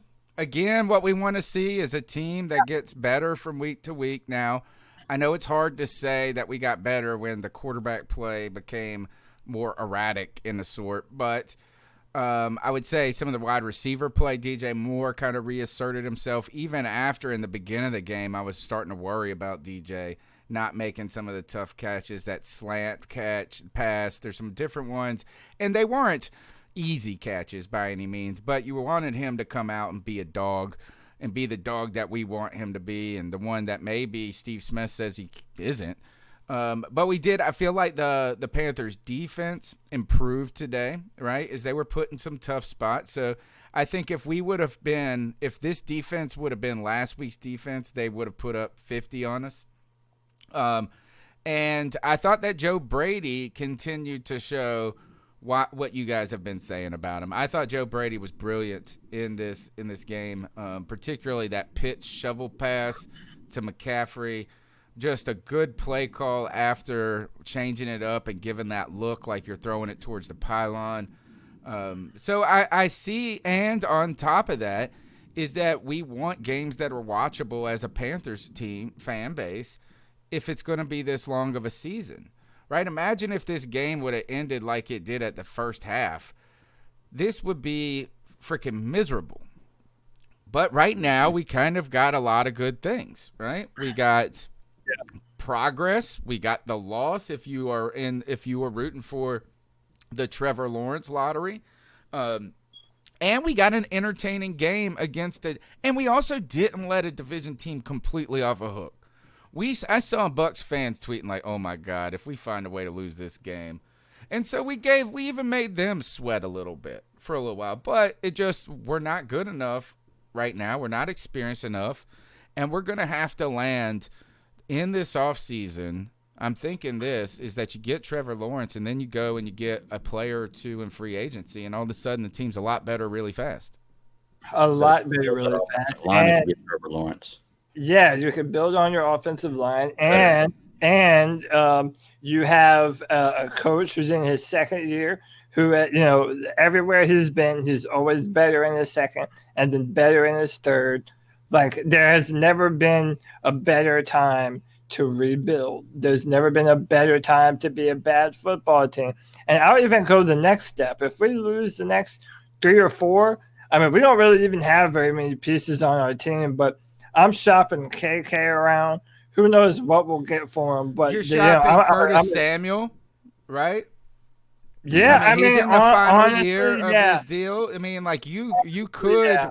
This would be a point at the trade deadline that you're trying to find a way to accumulate some picks, so then you can move up in the second round, maybe into the back of the first, or from the third into the second. Who is the favorite for the Trevor Lawrence? Somebody said we are not the favorites. I know prior to the beginning of the season, the Jacksonville Jaguars were the favorites. If you're a Jacksonville Jaguar fan, you're excited. You're having the best outcome today, too. You go into Tennessee. You lose by 3. You love Gardner Minshew. You have fun doing it, but you're still in the hunt. But for you were bringing up the New York Jets, right, as being the – and that sucks, man. Screw them. They already got their quarterback. So this is actually – I would like to hear everyone's answer to this. It's still very early in the season. I have 2 teams that I think are dark horse contenders for the number 1 pick. Granted, one team did pull out the victory today. I think the Dallas Cowboys are really incompetent and really banged up on defense, and that would just be the 7th circle of hell for Trevor Lawrence. He has law in his name to go to the Cowboys. That's a nightmare scenario, but I don't think that team is as good as everyone says it is. The Indianapolis Colts look really shitty right now, too. No, last week. That was last week. Beat, Today, they beat the shit out of the Vikings, dude. Yeah, they destroyed the Vikings. Yeah. Wait, so it might be the Vikings that are in. You might mean the Vikings. The Colts won 28-11. Yeah. No, I think I did mean the Vikings. Yeah. Kirk Cousins had 1.86 fantasy points. Yeah, and as a quarterback. Yeah, man. Again, it's like it's still so early, but I think the Jets are a bad team, and then there are certain teams that you just don't know what to think yet. And again, I'm not sold on. And yeah, I said the Colts first, and I'll stick with it to a degree. I don't trust them in the long run. They got a shot at Andrew Luck, who was the most pro-rated quarterback coming out. It wouldn't surprise me if they also got a shot at Trevor. I don't know. There's a few teams that I think are set to be pretty bad this year. I don't think Rivers went to the Colts to tank. No, I agree. And I think they got a good enough I think they're in a division that they can fight for this year. I did think that first stinker of a game was a wake-up call to them in some ways. We'll see what injuries do. The Vikings are not looking good right now. They are looking bad. They might be the dark horse that no one saw. I want to go ahead and shout out the professor's picks right now. history teacher trying to beat Vegas. It was 47.5 for the over under the Panthers. It was 48 game total today, correct? Boom. That's a pick. The Packers won by like 20. They only need to win by 6. Boom. That's a pick. I really need Kansas City to come and put some dang points up right now. That's what I need to get my third pick in a row. Wednesdays, check it out. Also, guys, I do want to plug some other things we're doing on the show right now. Is that obviously on Tuesdays we have the podcast 9 p.m. This week we've got the beat writer from the Athletic, Daniel Popper, coming on to talk about the Chargers game. And then I'm also dropping a shortened podcast. They've been turning out longer than I've wanted them to be, but still just another thing not to make Tuesday nights like 17 hours. But I'm meeting with someone from the opposing team, covering that team, and just getting kind of some insight in what to expect, what the injuries to look forward to. This past week I had Ren Dax from the Pewtercast.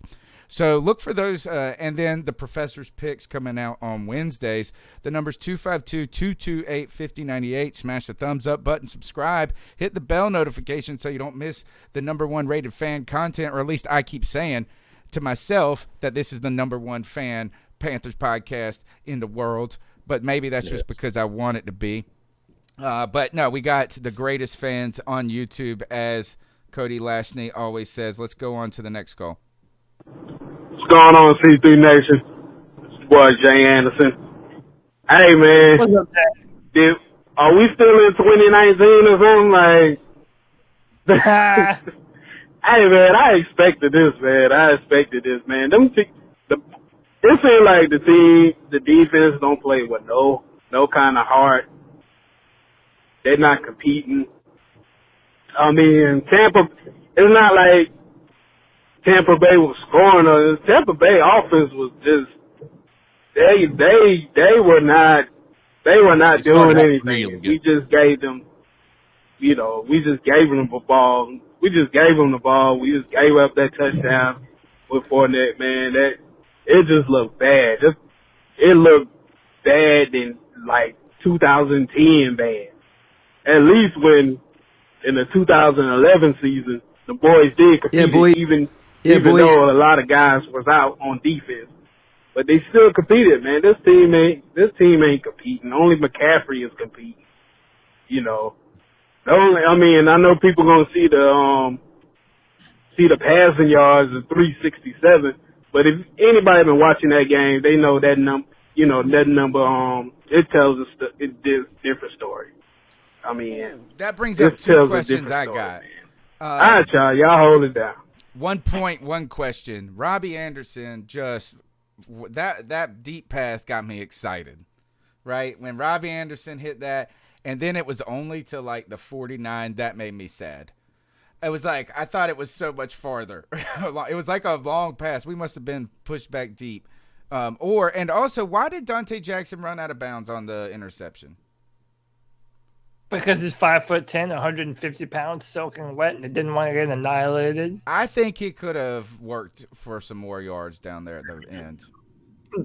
Yeah, well. I mean, I felt like he ran out prematurely. Patrick Mahomes is having the worst game of his career, not from interceptions. He's throwing balls in the dirt. Like, he is throwing it into the dirt. And that Chargers defense is pretty stingy, bro. Yeah. Well, Melvin Gordon went out. I don't know if he's coming back. Looked like he got hurt pretty bad. No, Melvin Gordon doesn't play for them. Melvin Ingram. Oh, also, really? Can I say something? I want to say something else, too. The David Tepper getting rid of Cam Newton, as much as I hate to say it, was one of the best things that he's ever done, because it now means that Cam Newton gets to go to a football team that's going to continue to build around Cam Newton. And they have a leader, and now Cam Newton knows that. And now Cam Newton doesn't have to be a part of this rebuild, getting his ass handed to him all year. So to everybody last week that was saying, you just shit, you miss Cam Newton, you're a Cam Newton stan. Yeah, you're damn right I am. Tony Dunn is too. But I'm happy for him, man. I'm happy that he's going to go somewhere that's going to treat him with some respect and some dignity. I have a problem with the one thing though. I don't think that the Pats have any intention of of looking at Cam as the long-term answer for them either. Like the way they're running him. Yeah, the way they're running him, like they're clearly, and I told you guys from the beginning of this, they have no intention of his longevity of his career. Disagree. Like they're running. Disagree, man. Him running is the safest thing for him in a bad pocket. But that's what I'm saying. But what I also think about when you look at it from that perspective, as he is getting older and he does now have an injury history, if he's running, yes, he was not getting hurt from his runs. It was mainly from his scrambles and his, late hits. As he's getting older, his runs become an issue. Not many running backs can make it that long in the NFL, especially with his body type. So I'm saying I just on the opposite end of this one. I think that he's the one guy that can do it. I think it is, but I think he doesn't. I don't think Belichick has any, like, the reason they're running him the way they are is not because they think that he can handle it. It's because they have no intentions of any investment in him after the season. Let's see what they do today too, because we are just basing entirely what their offensive game plan is on week 1 when it was just working. You know what I'm saying? Yeah. Like that was. Bill Belichick and Ron Rivera got chubbies last week watching Cam do what he does because they're defensive type coaches and they want to win like that. That would, to them, that's like the best way to win a game. It's like in Call of Duty playing snipers and knives only. You know what I'm saying? Or back in GoldenEye, it's like you got to win the cool way. That's the cool way. I'm interested to see because Cam did not look as a bad. He wasn't prolific as a passer last week. But if you watched him, he was not bad. And he was not bad. No, he was not bad. He was better than that. It just didn't translate into touchdowns or a ton of yards because they were having so much success on the ground. I'm very interested to see what happens this week. It's going to be we're going to get a better insight into what Cam Newton is at this point in his career tonight versus the Seahawks, because they're not going to be able to just run it just like that. It'd be hard to. It's going to be a lot harder to. They played the Dolphins. I don't think. But interesting point. Are they in it for the long haul with Cam? But maybe not the long haul, but maybe 2 or 3 years. Yeah. Hey, listen. So one, I'm gonna go on record. I don't know if they're gonna win. I think Cam Newton's gonna ball the fuck out tonight. Me too. And he's going to continue. And he's going to continue his season of vengeance. Where I disagree with CK. I don't think that they're looking to get rid of him after this year. I think listen, whether you like it or not, Cam Newton wants to run the football. Not saying that he doesn't also want to pass it, but Cam Newton likes getting his nose in the dirt, putting his shoulder down, and mowing you the fuck over. That's what Cam Newton likes to do. And even though that might be detrimental to his health long term, but I think they have the mindset of, well, if we want to do it and Cam Newton wants to do it, then we're not going to play scared. We're not going to go out there thinking, oh, well, he might get injured, he might not. I mean, Cam's injuries over the past few years have come from inside the pocket more than anything else. Don't you think it's hard, too, Cody, to gauge a little bit of what the long-term plan is for Cam, both for himself and the coaching staff when he's on a 1-year deal? So Cam's goal is to ball out no matter what to get paid. Or at least that would be my goal, is that if he balls out, there's an opportunity he's either just going to get paid by somebody in the league, or there's a good opportunity he's going to get paid by the Patriots and be around there in that successful system. Right. So, there's at least a chance that Bill Belichick sees that and goes, oh, okay, I have a different kind of player that I can build around now. So maybe next year when he has the deal, if he's used like that, or not the deal, but if he's used like that for more than 1 year, I think that Cam is putting the pedal to the metal this year. I think Cam is trying to get rid of all the detractors. And what I love about this, and screw all those people that hated his character and things like this and whatever. Look at Josh McDaniels and him fist bumping. Damn, everybody. This is the whole point, is Cam was never a problem to the team. He was really, and even in those slim cases where Cam had the worst game on the field, which was not the most of the time, what we, as the Cam Newton stands, always argued was is that had you have put somebody else back there, it would have been so much worse.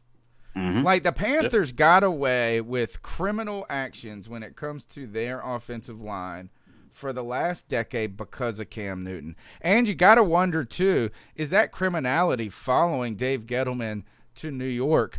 Even though he's tried to he's actually, in fairness to Dave Gettleman, he went out inside the Soldier guy, Nate Soldier, to a big deal, trying to get a left tackle right away. He drafted that Georgia player. So he is not just saying we're going to be able to run like we used to with Cam. But some interesting points there. Interesting point, CK, though, I do agree, is that's certainly a way to look at the Cam Newton and the New England situation, and we'll have to follow it closely throughout the season. All right, next call. Dude, the throw that Justin Herbert just made to Keenan Allen is fucking bananas, dude. Yeah. Sorry, dude. This is bad news for me. I did not know this when I picked I still would have picked it probably. Oh, pick! No, almost. All right. Next call. If I hit play, maybe. What's up, Run DMC? Or what's up, C3 Podcast? It's Run DMC Lovato. I'm just going to tell you right now that had to be the worst 360-yard game by a quarterback I've ever seen in my life. That was just check down city. Teddy Bridgewater does not know how to lead a receiver in stride. I have to see DJ Moore diving for the ball backwards every play. We're doing great. I love. This is exactly how I predicted the season to go. I predicted Teddy Bridgewater would be shit, which he is. All he knows how to do is throw checkdowns. He can't throw the ball past 20 yards. Everyone on the defense knows. That's why they're stacking the box, and that's why they're fighting. They're fighting for the ball, and that's why he's throwing picks, because he doesn't threaten the deep ball. But it's all right. Yeah. We're taking for Trevor, baby. It's how it's supposed to go. But people who impressed me today, Mike Davis, and after McCaffrey got hurt, he looked like he can catch the ball pretty damn well, and I liked his ferociousness. I thought Jeremy Chin was pretty good at tackling this game.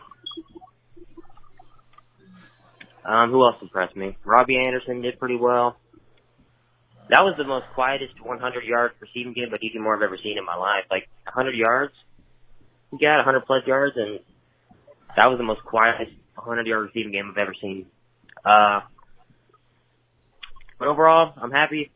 We lost 0-2, one game closer to Trevor Lawrence. Let's go. Keep pounding. Questions for you guys.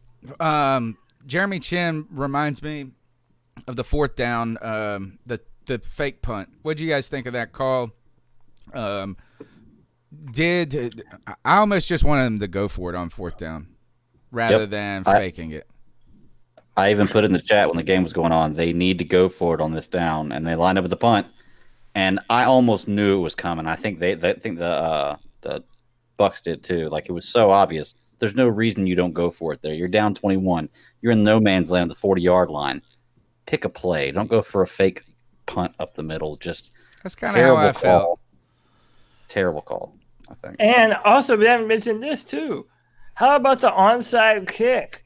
That's another one I want to talk about. It looks stupid. Yeah. Who kicks an onside kick with the ball sideways? I've never seen that before. That's what the Cowboys did when they made their onside kick. So also, really? Did the exact same way. Yeah. A spinning ball going 10 yards is what they were going for. But I also sit there and think that means you have no confidence in your defense either, right? That just shows you. I mean, because what you're doing is you're setting them up with a lot easier field goal opportunity than you would otherwise. And now you're saying hey, listen, if it doesn't work, we're basically giving the game away, period. I mean, and a lot of people are going to look at that run that Fournette had and they're going to say, well, it would have been a touchdown regardless. I think that might have been a completely different. The attitude's a little different. We just kind of have the wins taken out of ourselves after we actually do something. I think that they should have kicked that off to the regular, just old kickoff, and then just let the game play out. And if it went in our favor, great. If it didn't, let your best team be the best team. The Cowboys thing is a fluke. The odds are so much slimmer, and you're giving them a much better, statistically speaking, I feel like analytics would have said onside kick there is not a good idea. With two with 2 timeouts left in the game, I just don't see it. It's 2 weeks in a row where they made the right call on what they should do, but they've gone about it the wrong way. You know, like I mean, we complained last week about them making the kick or making the run was the right call on the 4th down, but they should have given him McCaffrey. Yeah. You know, same way this week with the punt, they should have gone for it, but it's not with the fake punt. And then at the end of the game, the onside kick, like you're right, no faith in the defense. I mean, your defense is better than was playing better than your special teams, because I think there was 2 fumbles on the special teams today. You know, give it to your best opportunity. They're not giving their best opportunity to win. Today, the turnover, it really was turnovers that derailed this team, from interceptions to fumbles. You know, is that, good gosh. Thank God it wasn't worse than it was. Next call. Just 2 more. Hey, folks. It's your boy Josh from Mass again. And I got to wonder, I really just do wonder, who thinks this shit's acceptable? I mean, really, who thinks this is acceptable? This is an intentional loss. This wasn't even close to an accidental situational, we just were outplayed. No, this was in my view, in every step of the game, we allowed ourselves to get outplayed. This was intentionally bad play calling. This was intentionally allowing the other team to outdo us. This was intentionally just being bad. Are you guys really ready for this? Just really ready for this kind of a season where, you know, we're not 13-3 because we're just a bad team, but we're 13-3 because the staff doesn't give a flying shit? Because that's what we're in store for. Mark my words, that's what we're in store for. We're a 13-3 team. And not the right way. We're a 13-3 team the wrong way. Oh. Yeah. 3-13. It's pretty disappointing. It's pretty disappointing that we have a coach that thinks this is acceptable, to just flounder and flop on the deck like a fish, for those, you know, SpongeBob SquarePants fans in the group. But it's embarrassing. Like, they don't understand that, you know, a lot of us watch football games with our friends every week, and, you know, our friends aren't all Panthers fans. You know, go out and put a product today. worth watching on the field. Our lives just don't fucking go out at all. Don't bother. Yeah, Seriously, Josh don't had bother. a bad day, dude. We need to be embarrassed. Just stand at the end of the tunnel, wave your hands in the air, and let everybody know that you're not here to win. You're just here to be a piece of shit. Because so far, that's what we've seen. It's an embarrassment. It's a goddamn embarrassment. We're 2 weeks in, and I'm already sick of it. Get better, or just don't bother showing up. Period. I'm just... Stop This is wasting like Cody our said, time. accepting mediocrity. Don't waste my enthusiasm. You know, COVID has taken a lot away from most of our lives. And here we are 6 to 8 months later, after the draft, or whether the end of the end of the previous season, whatever you call it. And it's a shit show. This is what we get. We get a total pile of shit show. Wonderful. I want By the way, Teddy Bridgewater's a piece. Why did we expect much different, honestly? No. And I don't think I don't think it is as bad as he's saying it is. I don't think we look out of sorts. Today, we're calling decent defenses. We held them at times. We didn't. We're just not ready to be a good team just yet. No one thought we were going to be. Here's the reason I say that we have a good chance. I know we're not favorites, but look at our schedule. These were 2 of the most winnable games that we've had, and we lost. Look at our schedule. It is tough sledding from this point. How is this? By the way, so now we just find out that we're playing Justin Herbert next week, who is currently in the midst of throwing BBs around the field on the Kansas City Chiefs, no less. They don't have a great defense, though. They're not bad. No, they're not bad. Their front four is a lot better than their defense. Their defense won the game for them in the Super Bowl. Okay. All right, let's get into the last call. All right. Yeah, boys. It's your boy Jay Cryer. What's up, Jay? I just want to say This is my brother. From I'm disappointed, you know, because it was obvious we were rebuilding. It was obvious, yeah. Why go out and spend the money on Teddy? He's not a game winner, is he? You know, he's an average quarterback. Why spend the money on an average quarterback when you're rebuilding? Give it to Carl Allen, give it to Will Greer. I don't care. But we're building, you know, that's the problem. We're kind of in the middle. We're not committing to either. We're not committing to tanking, and we're not committing to trying to win. So we're in the middle, but it is what it is, you know. I'm also gutted watching CMC wasting his prime and a team that ain't going to win. So I'm disappointed, but you know what, boys? Keep pounding, and everyone's invited to Ibiza. Ibiza, man, is the. You guys got to Google it. That place is the bomb. It looks like just a straight party place. We are. I will remind. We are 0-2 though. Yeah. So we are winless. We are winless, and the less wins we have, the better we get to, the closer we are to actually tanking. And also, I am so much closer to winning my bet against Greg. Yes, it looks like you're definitely going to win that bet, but it's okay. I think I'm going to win everything I have against Cody. So I'll make You're gonna get a clean sweep, bro. Yeah. All right. Okay, so let's do this. I'm not going to play the music because people get mad at me because he's not on our team anymore. But we used to last year have a dab on him section, sort of the game ball. That was the dab on him play of the week. We miss Cam. I still want to call it that, but I hate just giving the game ball or the play of the week. But who was the player this week that caught your eye, or what is it that you want to kind of give that game ball? We'll go around the horn here, and then we'll close on out. All right. Man, that's tough, dude. I got to go first. Yeah, Let me go first. I'm giving the game ball to Joe Brady.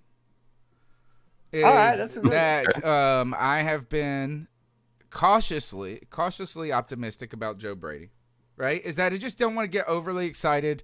You guys said he was the savant, this and that, but for 2 games in a week, I feel like he's called a clean game. I felt like is that he has not been a problem for us, and he's put us in situations to succeed. Or can we bicker and quarrel over some of the minor components of it? Sure. Like, are there some plays I didn't like in certain weeks? Yeah, like I didn't like today. I didn't like the screen pass to 2 plays with Curtis Samuel. I thought were just dead from the beginning, dead in the water, and that was the wide receiver screen to him, and then that reverse one. But he did call another timely reverse at another time, and yeah, I didn't like the fake punt. But overall, I think that he has been calling a game. I think he's looked well in control. There's some questions about at least what Mark Schlereth was saying about you don't call a screen out on a cover 2 or something like that. So I'll let those guys tell if it's right or wrong. But the eye test to me says that Joe Brady's got it. I'm excited about that going forward. So game ball goes to him 2 games in a row. Like what I see. All right. I got one, a guy from the practice squad, Woodrow Hamilton today. I saw his number cost his jersey flash a couple times. He only had 1 solo tackle, but I saw a lot of pressure up the middle. He didn't do bad for a guy who just came off the practice squad and is, I guess, starting the spot for KK. So, I mean, you know, for him, if he can be serviceable there, then that's going to help out. And, you know, props to him for stepping up big time whenever they called him. Stephen Hardy says Joey Sly in the chat room. Tree 50 says Robbie Anderson, and Jay Cryer says Chin looks like the only guy who wants to tackle. I will say, like, to be fair, I didn't see many broken tackles. I feel like we wrapped up pretty well. It's just all the big plays were just out in the open. There were a few when Mike Evans was able to stiff arm some people and get by, but it wasn't the broken tackles wasn't the story of the and of the the edge. today. I feel like we repaired a lot of things on defense that were such vulnerabilities last week, particularly the setting the edge. I wanted to say Brian Burns today. I saw Brian Burns playing hard, making an impact. He had a motor. Mistakes. He didn't give up. He was constantly chasing the play down from the back. I mean, he was trying to get there. They are using his aggressive, his get off against him and letting him get farther upfield, but allowing Tom Brady to step up in the pocket and give him a little more time. But I mean, he's made some good moves. So I do agree. I think mine has got it. I mean, how do you not with the way that he has fought? How do you not give it to Christian McCaffrey? I mean, like he is the only reason. I know it seems like low hanging fruit, but when you look at the runs, he wasn't running through giant holes. He was still trying to do everything he could to make people miss. People were in the backfield when he was going. Like he made. I think one of you guys tweeted it. Any other running back would have been negative yardage today, and Christian McCaffrey still found a way to make some sort of positive out of it. Yeah. So Christian McCaffrey gets my game ball. All right, you're last. Yeah, I'm going to give my game ball. I mean, listen, it's kind of low hanging fruit, but I'm giving it to Christian McCaffrey. The dude puts on, man. Like he runs so hard. He had 2 touchdowns today. I think he broke 100 yards. If it didn't, it was damn near. And again, man, he puts on for this football team. He runs like he has something to prove. And again, it's one of those things where it's like whenever you would see Luke Kuechly playing on the football team, we've been through the seasons 2016 and 18. And you see Luke out there just doing everything he can, but to know it's all for naught. It's going to be rough, man, because I feel like it's going to be like that this year for Christian. But, dude, he's such a beast. And, again, I'll try and find it so that way we can play it on Tuesday night.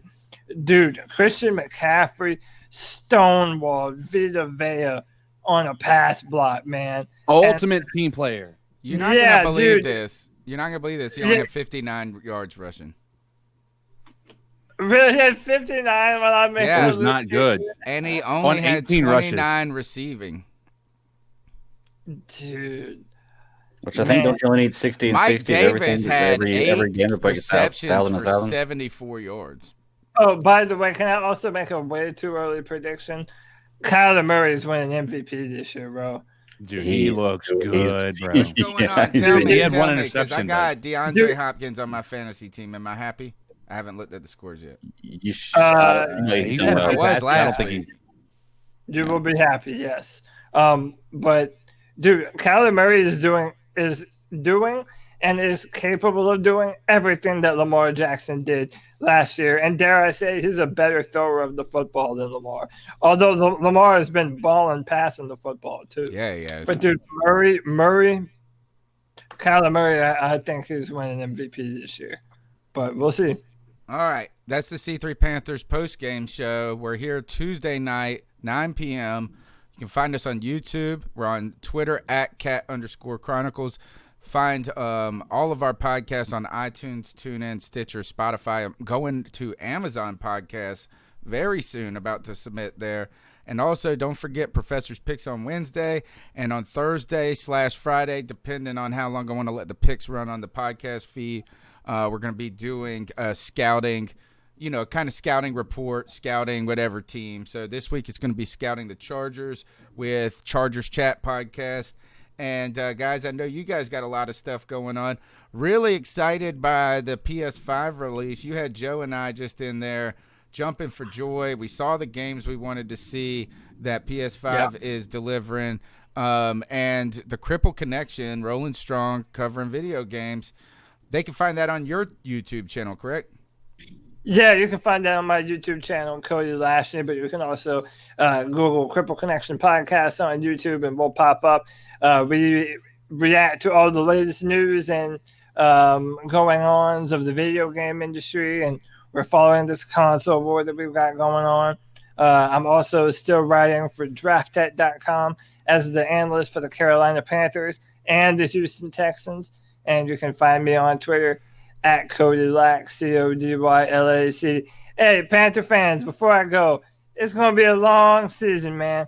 Buckle up for the ride. It's going to be okay. There is a light at the end of this tunnel, baby. I promise you, this too shall pass. Tony Dunn, I'm out. Greg, man, a mini podcast. Where can they find your work? Man, you can find me at the Bat Daddy 52 on Twitter is my personal handle, and then check out the Geek Ultimate Alliance Network. To see all my shows. You know, I'm usually on about 3 or 4 shows a week on that network, where we drop shows 7 days a week. 8 shows right now, and we just signed 2 more, so now we have actually 10 shows that are going to be in the network, which is fantastic. And I'm actually doing a podcast here in about an hour live on YouTube on the Geekverse stream. If y'all want to check it out, we're going to do a watch along of Princess Bride. So if that one that tickles your fancy from your childhood, come check it out. It'll be really fun. We've also got the Call of Duty Legend player. Big week for you this week, right, Cody? Yes. Oh, yeah. Big week. So first and foremost, Justin Herbert just made one of the biggest rookie mistakes he's ever made so far. He had a clear line to first down, and he threw the ball downfield in the middle of double coverage, intercepted. He had first down right there. They were already driving in Kansas City territory, intercepted on the 5-yard line. Unfortunate. But anyway, it is a big week. So Tuesday, I'm going to be streaming with a bunch of big streamers. Mrs. May, Doom 49, Nickel, and then there's some others, Jeff Leach, Atura Spark, Disabled Gamer, and then a few other that are maybe a little bit smaller. One's Advent something. I'm not sure who they are. So you're sitting out Tuesday then? Is this going to be Tuesday night? No, it's Tuesday we're going to be starting to stream at 5. So I imagine I should be done by 9. Okay. Well, whatever you got to do, I know this is a big opportunity for you. So, man, make sure that you guys get up there and you play your best, homie. Yeah, absolutely. So if you guys want to check it out, I'm on Facebook, Codizzle Allen on Facebook, Codizzle_Allen. If you have any questions about how to reach me, just hit me up on Twitter. The boys will, I'm always in the boys' tweets. So, All right, guys, that's it, man. We'll check you guys on Tuesday night and keep pounding. Keep pounding.